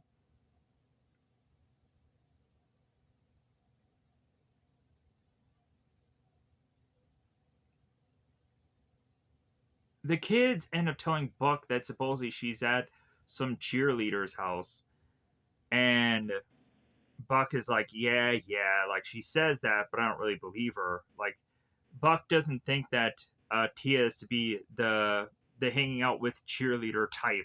So Buck goes on and is to make his way to where he thinks that Tia is, and Buck or Bug is talking to Tia and saying, like, well, hey, I'll go on and I'll take you home. And Tia turns to Bug. It's like, well, I don't really want to go home. So Tia doesn't really want to go on, and doesn't really want to be with Bug, I feel. But then also, she doesn't want to be anywhere else. She doesn't want to go home. She doesn't want to be with her parents. She doesn't want to be with Bug. Like, she just is to be in this situation because she really has nothing else uh, better in her life, sadly enough. Hence why, like, she is so back and forthing with a guy like Bug because she's like, well, like, I'm only here because it's convenient, but until at a certain point where Bug is to consistently push Tia to the point of her just finally just like no longer wanting to be with Bug by the end of this tale, and really finally realize that Buck was right all along, and so on. We'll get to that eventually. So Buck finally shows up here, and Bug, Tia, and Bug, or Buck, Tia, and Bug are to have this conversation here. And here's just kind of the bit of fun that ends up playing out here. So the two of them are to go on and are have this bit of conversation, and Tia is to turn to Buck and say like, "Well, hey, like I said, I'd be home by 10. It's not even 9." And Buck is like, "Well, hey, who said anything about you going on uh, and you not being home at time and whatever? Like, I just wanted to go on and grab you just so that way you and the kids and I can go on and get some ice cream. Wouldn't you want to get some ice cream?" So and then Buck then turns to Bug. It's like, well, hey, like since like me and Bug have kind of gotten off the wrong foot, like maybe he can kind of come with us, and maybe we can just kind of bury the hatchet. Oh, speaking of hatchet, like I tend to have a hatchet in the back of my car, and like so Buck just kind of goes off in this whole long tangent of a thing where he goes on and states that yeah, I have a hatchet in my car. Like maybe for every once in a while when there's to be a person who drunk drives and like not to kill, just to maim, maybe just take a little off the kneecaps, and like, hey, Buck, do you have both of your kneecaps? And so Buck goes on this huge long tangent about him having this hatchet, and that Buck is to want to go on and show Bug this hatchet. Hey, like I have this hatchet. Like, do you want to see it, Bug? And so as Buck makes his way back to the car to show Bug this hatchet, Bug then turns to Tia. It's like, hey, maybe you should go because I don't want this guy lobbing off my body pieces and this and that. And Tia turns to Bug. It's like, dude, he's all talk. And then as soon as she says that, Bug then is or Bug Buck is to open up the back of this car and is to whip out this hatchet like, I have it right here. It's right here. Hey, you want to see it? Come on, Bug, come over, I'll show it to you.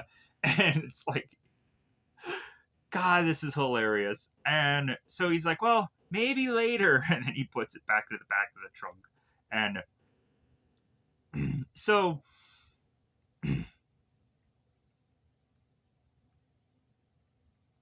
Tia ends up kind of giving Bug a sigh of relief here, and Tia tells Bug, it's like, well, I'm gonna get him. Uh, like, don't worry, he'll be gone in a couple of days. So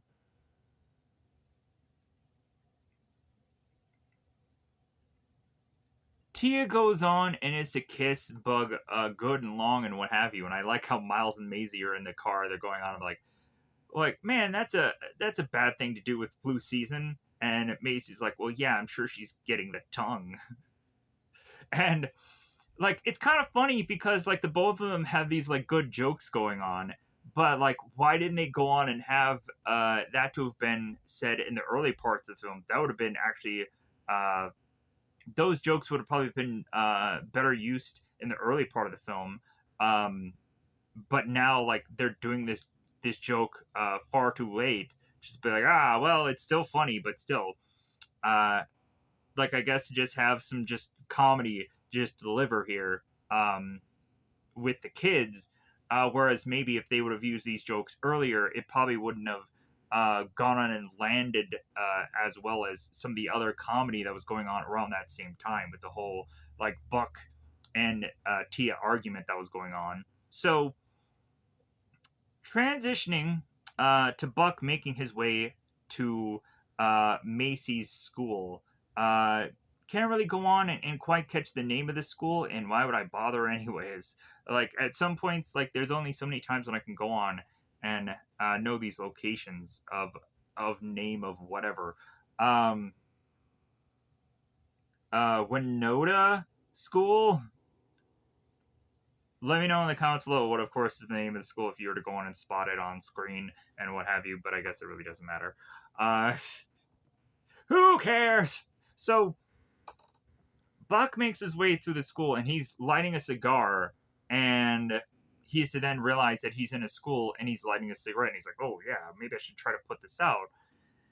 And then he has to kind of thrust his head through one uh, of the school's doors as to be like, "Oh, I'm just looking. All right, well." So as Buck is to go on and realize that he is to puff a big fatty of this cigar, he then goes on to make his way into this bathroom to then blow it out, and then realizes that there are so many people in the bathroom stalls that he's like, "Well, hey, I gotta tinkle, I gotta pee, I gotta unleash the lizard out in the wild boo yonder." So Buck is to go on and realize, like, well, hey, like, I should probably go on and probably just see if there's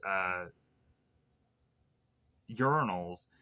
And he notices that the urinals are just so tiny that he has to go on and he has to, like, crouch and go to the knee and whip this out and try and pee here. And it's kind of very just comical.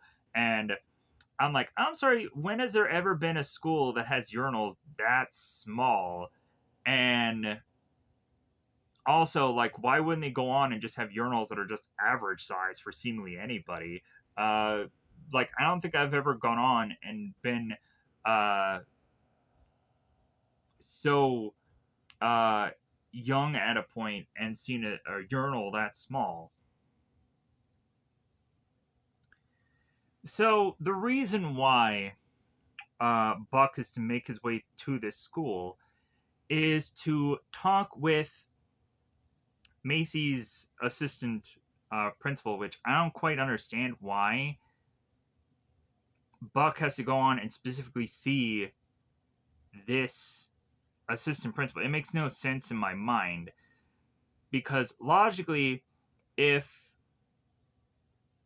Buck would need to go on and talk to anybody, it would actually be whoever the teacher is that is teaching, obviously, Macy. But, like, for whatever reason, like, we just have this assistant principal that is kind of really taking an interest in Macy, and to go on and uh, be chewing out Macy the way that she goes on and does here. So the whole thing about this whole big scene here is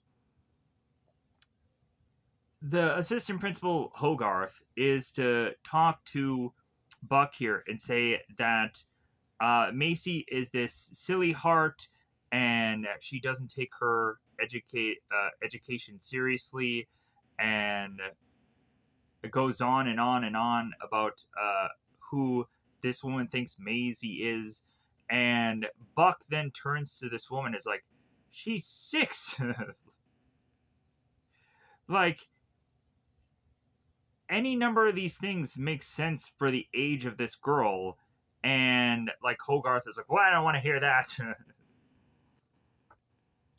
Like, I know people like you that have gone on and stated things like this and this. So, like, we have this assistant principal that just want to go on and like just go on and ridicule Maisie for stuff that doesn't quite exactly match up or make sense.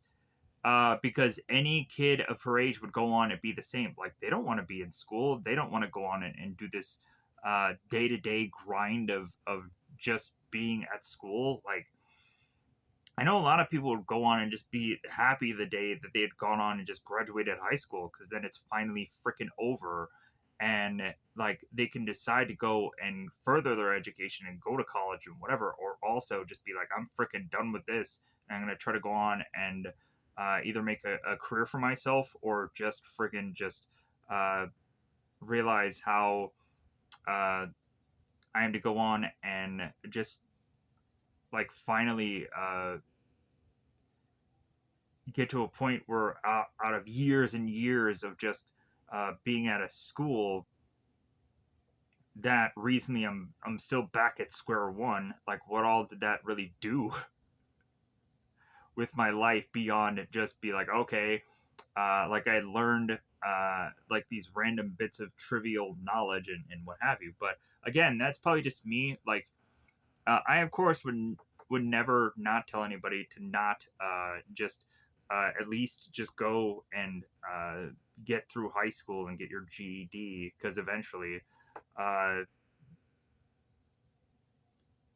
you may want to go on and just pursue college and further your education, and you may just have that option to want to just better yourself because it seems to be at some point where like jobs, it's like you really need to go on and you need to have an absurd amount of just college education to really get a substantial job somewhere. And that doesn't always last either. Because everything you just keep, you need to go on and you need to spend your whole entire life in school and college and whatever to eventually get a job that will eventually force you to realize you probably need even more school. Uh, but anyways, just to get a rung higher of education and what have you. But anyways, this is not good. Whatever I'm saying here. So let's get back to the movie. So Shanice is going on and getting to her answering machine, getting messages, and one of them ends up being of Buck, and it's to say that he misses Shanice and talking about the names and nicknames that uh, they are to have had from the parts of Shanice's body and this and that. And that Felix, of course, was her. So Buck is to be outside and trying to get this cat inside because this cat is consistently meowing. And so Buck is to go on and ask the kids, hey, who left the cat out? They're like, oh, we don't have a cat. And so it's like, again, like just some funny dig on the fact that Buck doesn't know um, this family. And so he's bringing in this wild cat because he doesn't know any difference because he just hearing this cat meow. And so he goes on and he throws the cat back down and he's like, all right. So he tries to get back in the home and they lock him out. So because that situation is happening, Shanice goes on and is to be calling Buck's home, and Tia answers. I'm not quite sure how Buck was to go on and to have had a point where he had exchanged phone numbers, but uh, like somehow Shanice is to have gotten Buck's phone and to have called him. So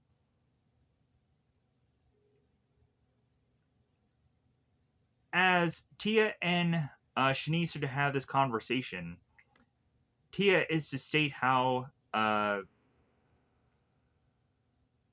Buck is to be spending so much time with a woman named Marcy, and the two of them had been out pretty late at one point, and Shanice is like, "Wow, okay, so uh, really having like Shanice just kind of upset that um, that Buck just called her and missed her and whatever, but like he's two timing on her, and also like he's not watching these kids like he said, and so on and so.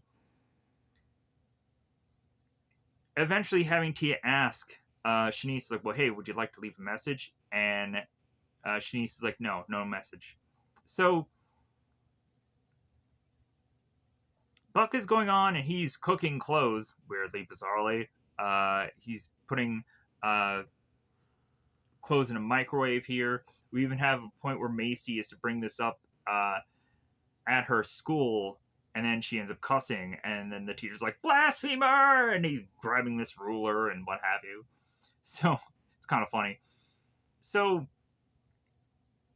Marcy makes her way to finding out what exactly Buck is doing.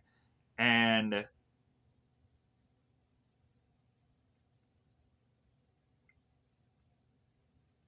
Marcy is to state to Buck, it's like, well, you need some supervision. Like, you need some parental supervision. And Buck is like, excuse me? So eventually, this is to lead to Marcy just wanting Buck to uh, to relax here, and then also for her to go on and do something with him, which of course is dancing. And Buck is consistently just trying to refuse Marcy uh, and refuse dancing here. And finally, Marcy gets Buck to come up to dance, and then so like it really has to have us probably understand that maybe John Candy himself maybe cannot actually dance. Maybe that's why we don't really see him that often do that in these films. Uh, but anyways, uh, but regardless, I'm sure that that probably isn't exactly the truth because I am not to be all knowing of John Candy. Maybe he does dance. Who knows? Um, I don't know that much about John. Maybe in the documentary, it seems that Ryan Reynolds is trying to put together about John Candy. Maybe we're going to find a lot of bit of information about John Candy. And I'm hoping that documentary just does well. Or maybe it's already out and maybe I can find it somewhere so I can watch it and just enjoy it. To just find out about John Candy. So, Buck starts to go on and dance with Marcy and just seems that bizarrely like she's like just thrusting herself on to Buck, and Buck is like, "Well, hey, like, maybe you shouldn't do that. The dog is watching." So at one point, Buck goes on and like kind of grabs Marcy and kind of dips her and whatever, and eventually they smack one another in the head. So while this is going on, Shanice has made her way to Buck's place, and then eventually is to like. It seems that no one goes on and leaves the door locked here in this household. People can just come on in and whenever they willy nilly want to. And so Shanice starts to make her way through the house to then find both Marcy and Buck together. And Shanice then goes on and realizes that everything that Tia had said seems to be plausible and seems to be true. So Buck is to go on and find out that Shanice is there, and so he's like, "Oh well, so Buck goes on and explains who Marcy is and that she's a woman down the road, and so Marcy is to go on and be like, well, hey, shut up. And Buck is like, well, yeah, that's probably a good idea. And so Shanice is to question Buck, like, well, hey, did you go out last night? And Buck is like, no, I didn't go out last night. And very baffled and very confused. And so the further and further Shanice is to be running out of the house, just very upset, smacking Buck's car as she leaves. Buck tries to chase after Shanice, like, let me explain. Like, come on, like, I love you. As she drives off. And we, of course, have Marcy is like, well, what's up that girl's butt? And so Buck comes back in and is to tell Marcy, it's like, well, hey, get your music, get out of here. Like our fun is done. So transition here to Buck telling the kids good night. I think it's Maisie because it's kind of fairly dark in this room that they're saying good night. And then Buck starts to make his way through the house and is to see Tia. And Tia is to turn to Buck like, hey, Buck, got a minute?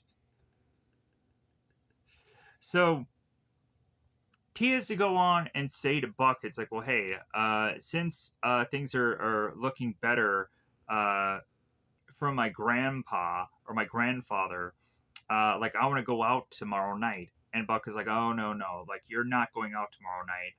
And like as soon as I leave, as soon as uh, like I'm done with sitting you or sitting babysitting for you and like your kid, like you can go off and do whatever you want, but until that time comes, like you're not leaving and partying tomorrow. So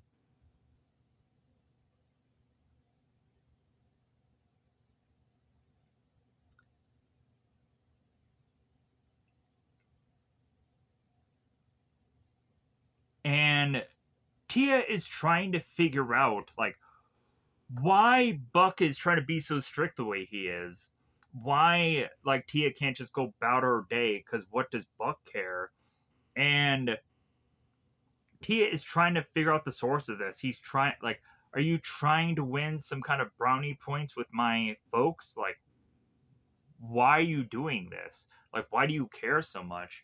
And like Buck just does it because it's the right thing in his mind. And also, like, Buck just immediately thinks that like if Tia is to go on and go out in this party and whatever, she's gonna end up pregnant. And because like that's the kind of thing that Buck says earlier in the film. It's like, well, hey, you can't go on and go bowling and get pregnant. So like that's what we're gonna go on and we're gonna do.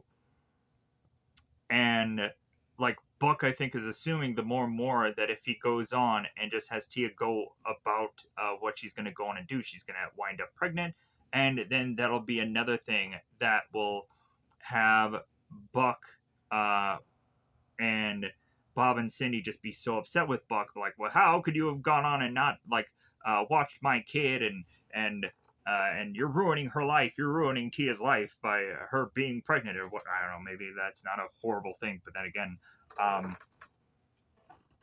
uh, like I'm just kind of stating the facts here. To have that just be one really negative thing that Buck is to have to deal with or have repercussions with when the parents come back. So Tia is then to go on and say to Buck, it's like, well, hey, did you have a bad day there, Buck? And Tia is to know all good and well about Shanice and what happened within her own mind. And uh, Buck is to be like, oh, she knew what was going to happen. So Buck makes his way down to this couch and is to be sharing a beer with the dog and state how a lot of people would go on and say how like Buck had it made and like he had no job, no kids, no wife, uh, no nothing. But it seems that a lot of people are not going to go on and say that he has it made now. So what does it matter? So next up, uh,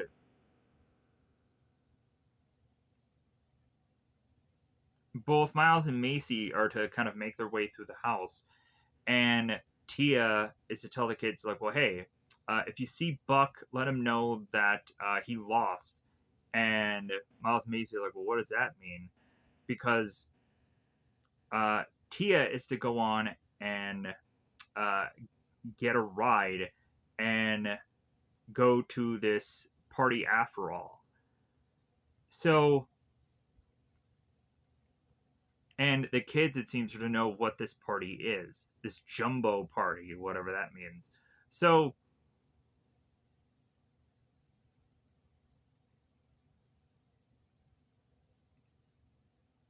as of course, Buck is to make his way to Tia's school, he doesn't find her there.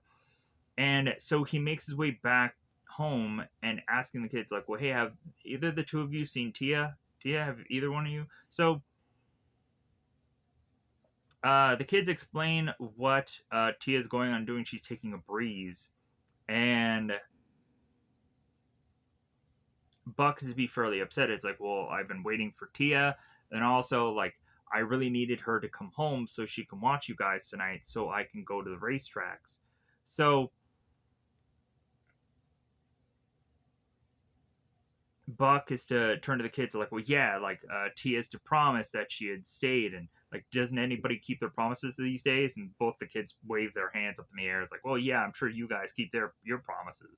So Buck is like, well, there's no alternative. I need to go on and take you kids to the horse track, and so uh, like Buck is to try to go on and tell these kids like, hey, yeah, we're gonna go here and we're gonna have fun. So but it's still in the back of mind, Buck is still thinking about Tia and how he needs to go on and save her because if she goes to this party, she's going to end up pregnant or something or worse.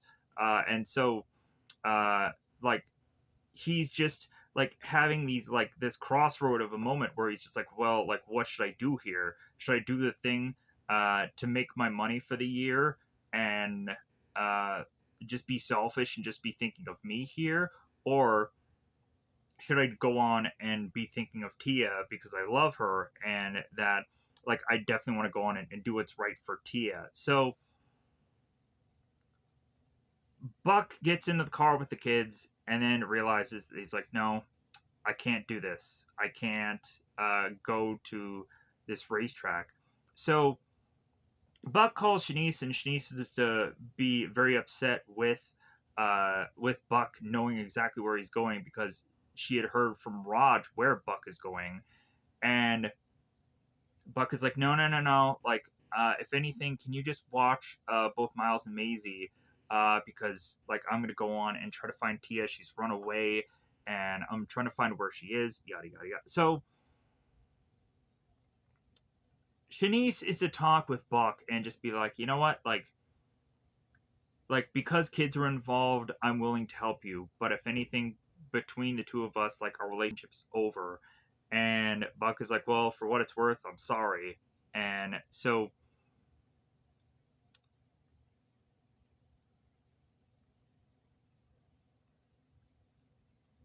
Buck is to just drive around to figure out where these kids are going, and conveniently there ends up being these passerbys that go on and notice, hey, your car's on fire. Yeah, your car's on fire. And Buck is like, no, no, no, it's just the oil. So Buck is to turn to these people in this car like, well, hey, like, is there a party going on tonight? And the parents are like, well, yeah, like our kids are going to that same party. And so Buck is like, all right, well, at least I know where to go. So Shanice is going on to make her way to Buck's uh,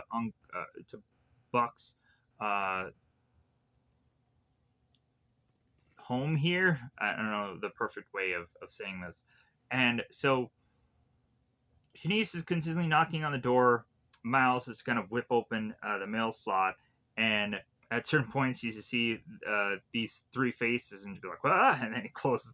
So consistently, there's this kind of knocking on this door, and Miles is trying to figure it out. And then eventually, as the mail slot continues to get open, Shanice realizes it and is like, oh, okay, well, hey, like I'm here to uh, to watch over you. And Miles is like, okay, well, can I see some ID here? And so Shanice like whips out her wallet and is like, all right, yeah, it's a good thing that that this kid asked for this. But then, unfortunately, uh, the kid is like, well, yeah, like you have it in the wallet. Can you actually slide it out so I can really just see the? She's like, really? So, uh, like if anything, she probably could have gone on and put the wallet through the mail slot, and that would have been funny uh, if doing that. But anyways, so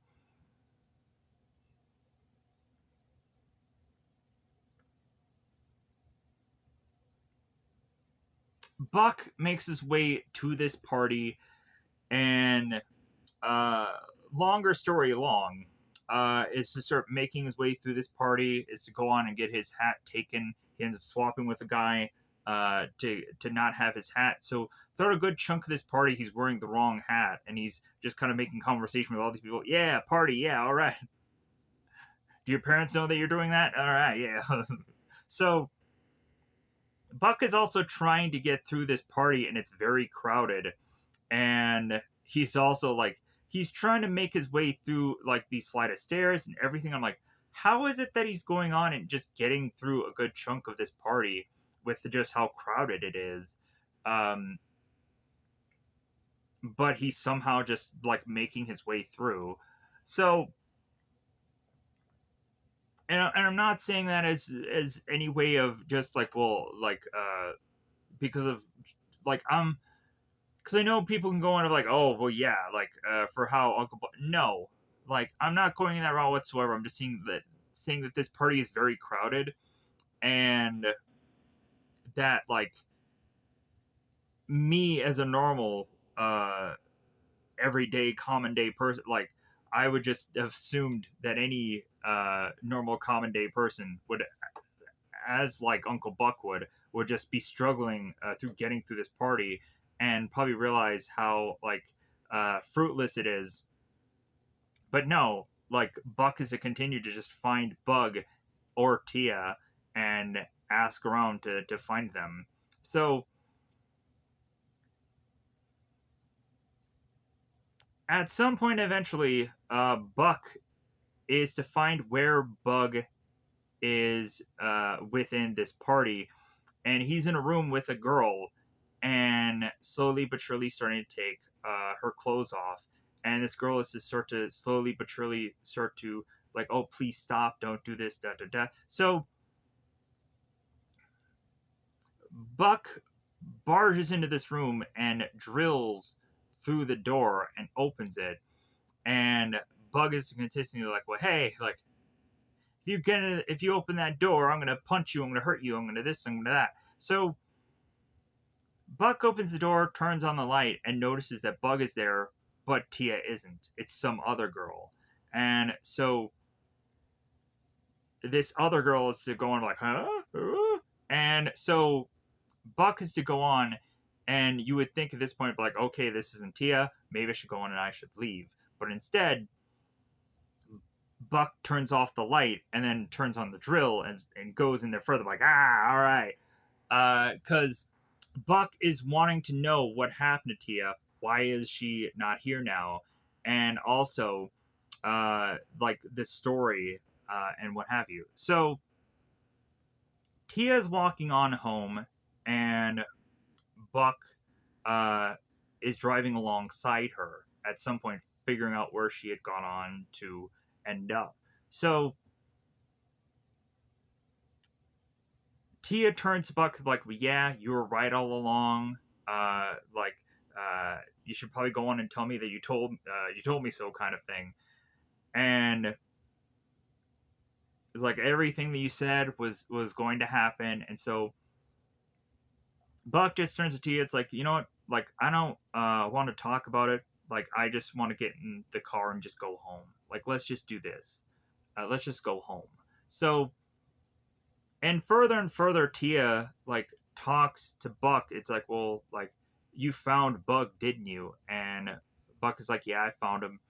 And so Tia is like, well, like he told you what happened, right? And Buck is like, yeah, he told me. And so Tia's like, well, are you going to tell my parents? And Buck is like, no. Like, if anything, like we can just kind of keep this between you and me, and like it's fine. And so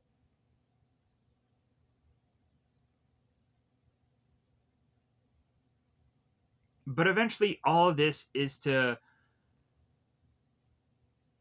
like finally build a rapport between these two characters, and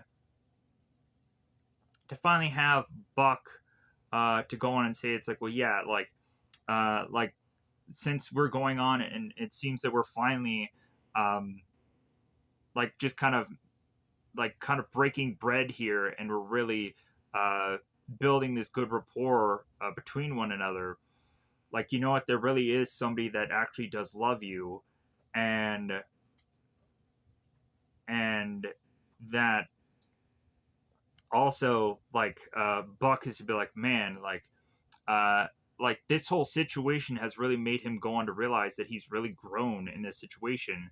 But the problem of it is like, man, like how is it that Buck can go on, and now that he's kind of fixed this situation, his last situation is to fix is to be between him and Shanice. Now he's been with this girl for so long and how he strung her along, and he just kind of feels so bad about how like he's done that for so long, and every time she has to go on and help him out, and he is to kind of look at Tia and just be like, well, hey, since me and you are now like copacetic and we're now kind of just chummy here, or we're both kind of just good friends now, and how we had just been so against one another from the start. Like,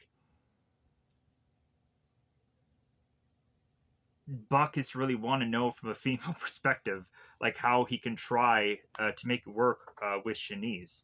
So eventually, Tia will go on and help Buck out with Shanice, which is kind of funny. So, uh, but then also, Tia ends up talking to Buck. It's like, well, hey, like since you had gone on and found Bug, like, did you do something to him? And Buck starts laughing, and then Tia's like, well, what did you do? So, come to find out, Bug was in the trunk of the car the whole time, and he was duct taped and what have you. So Buck rips Bug from out of the trunk as we have Tia who's having this trill and she's having a good time. So as Bug gets out of the car and he's now screaming at Buck and Tia, and Buck had forced Bug to like, hey, say you're sorry, and uh and then Bug is to unsincerely just scream it, I'm sorry. And so Buck is like, all right, okay, like you want to do this the hard way, huh? So uh here is where Buck pulls Bug out of the car, and then Bug is to sincerely like, oh, I'm sorry, no, I'm so it's like, oh yeah, like when you're caught with your pants down, then you're gonna go on and legitimately have to like try and in desperation, thinking that you're gonna get killed here, like really do uh, like try to sound as sincere, but really you're also gonna backpedal and just be like, well, hey, I'm gonna sue you, buddy. Like, I'm gonna sue the pants off of you. And so, as Tia and Buck drive away in the car, consistently hearing that Bug is gonna sue them, then Buck gets his golf clubs out and starts shooting and smacking Bug in the back of the head, like, well, hey, I'm gonna sue you. Like, that really hurt. So and just going on and just consistently doing it up until the point that we get to see a transition here. So, uh, back with Shanice at uh, at the Miles and Maisie home because they're the only ones really left there. So Tia has to go on and talk to Shanice and just kind of talk about what had happened, uh, that eventually Buck has really kind of kind of changed, and how like he is to go on and have all these attributes that are going on to make him like he's has such a sense of humor, and this, and so really buttering up um Buck to technically Shanice here, and Buck is just kind of overhearing this in another part of the room, and is hoping that Tia is going to continue to build him up. And Shanice is like, "Did Buck like put you up to this?" And Tia's like, "No, like I'm saying everything that I should say about him."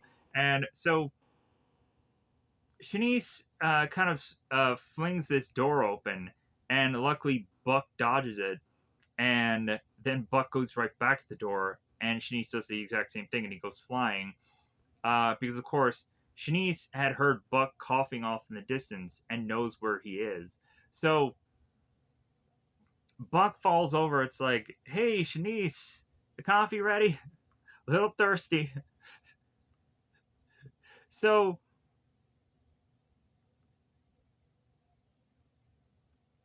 we then turn around here and have Buck like kind of go on and uh,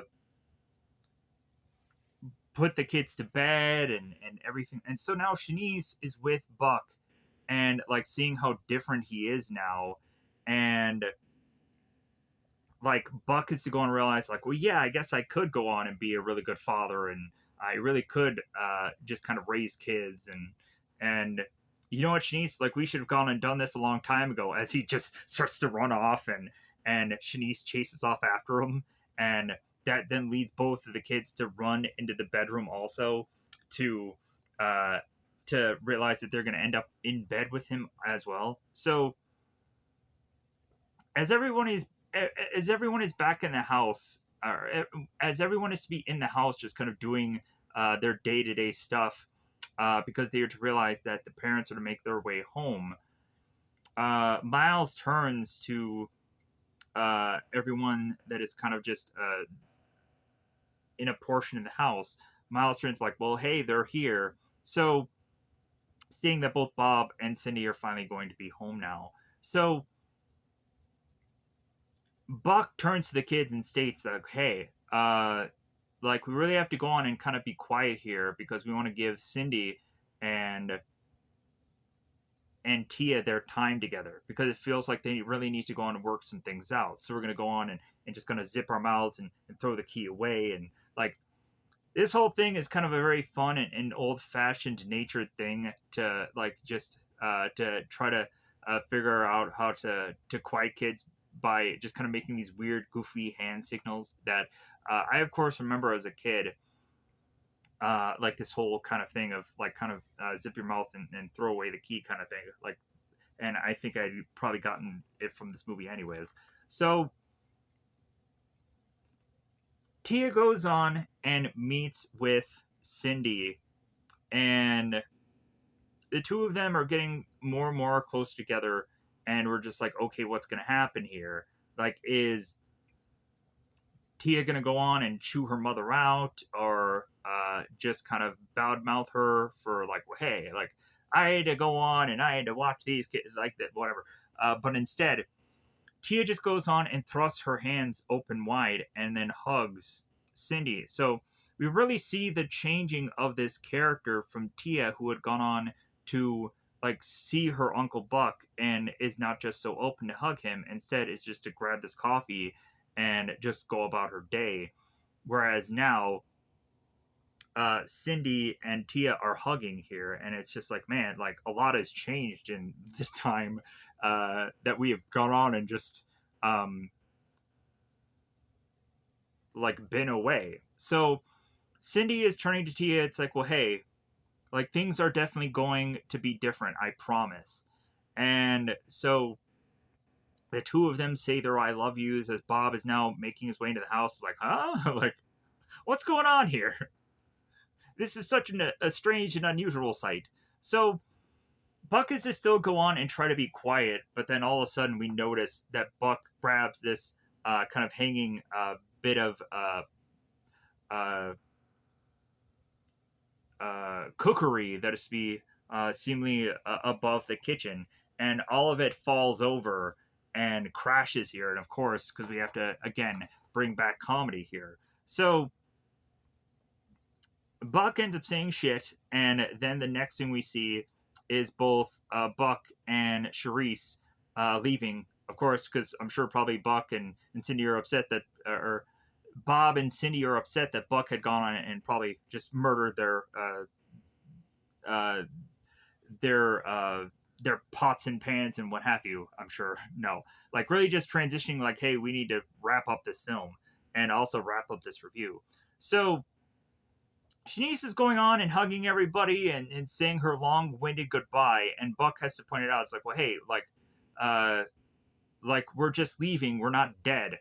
And Shanice is like, yeah, yeah, yeah, all right. Well, so Shanice is going on and telling the family, it's like, well, hey, like, yeah, Buck is going to go on and have this car now, but he's going to get a company car soon, and it's going to be more legitimate. And Buck is like, ah, yeah, we'll see about that. So so by the end of this, uh, needs to go on and wave her goodbyes to the family, and Buck is to go on and look at Tia, as Tia is to be the very last one to see Buck leave, and the two of them are looking at one another, and Buck's to wave his hand goodbye, and then the movie fades. Uh, Very good, entertaining film. At the end of the day, it's time to say to get the f out of here, because I know that people are like 2.5 hours. Oh my god! But at least I had gone on and done a video for today, because man, I was thinking of last night of like hey, let's go on and let's do this review, let's get this done, and then unfortunately, like I was so close to getting it done, but then I of course had to wait for my neighbors to get done with their freaking party. So because I could just kind of hear the music going in the background, I'm like, yeah, that's not going to work. So as I was to go on and try to review this last night, I just started to get more and more tired to where I'm like, you know what? How would I just like if I'm forced to just go on and just do this whole thing in the morning, I might as well just do the whole entire review from start to finish, and that seems to be the way of how I'm going to have to just continue to go about this, where I watch whatever I'm going to watch the night before, and then come to the morning and then review it. So hopefully I can remember all the stuff that happens in these films and what have you. But at least it'll get done. So goodbye, everybody. Goodbye, everybody.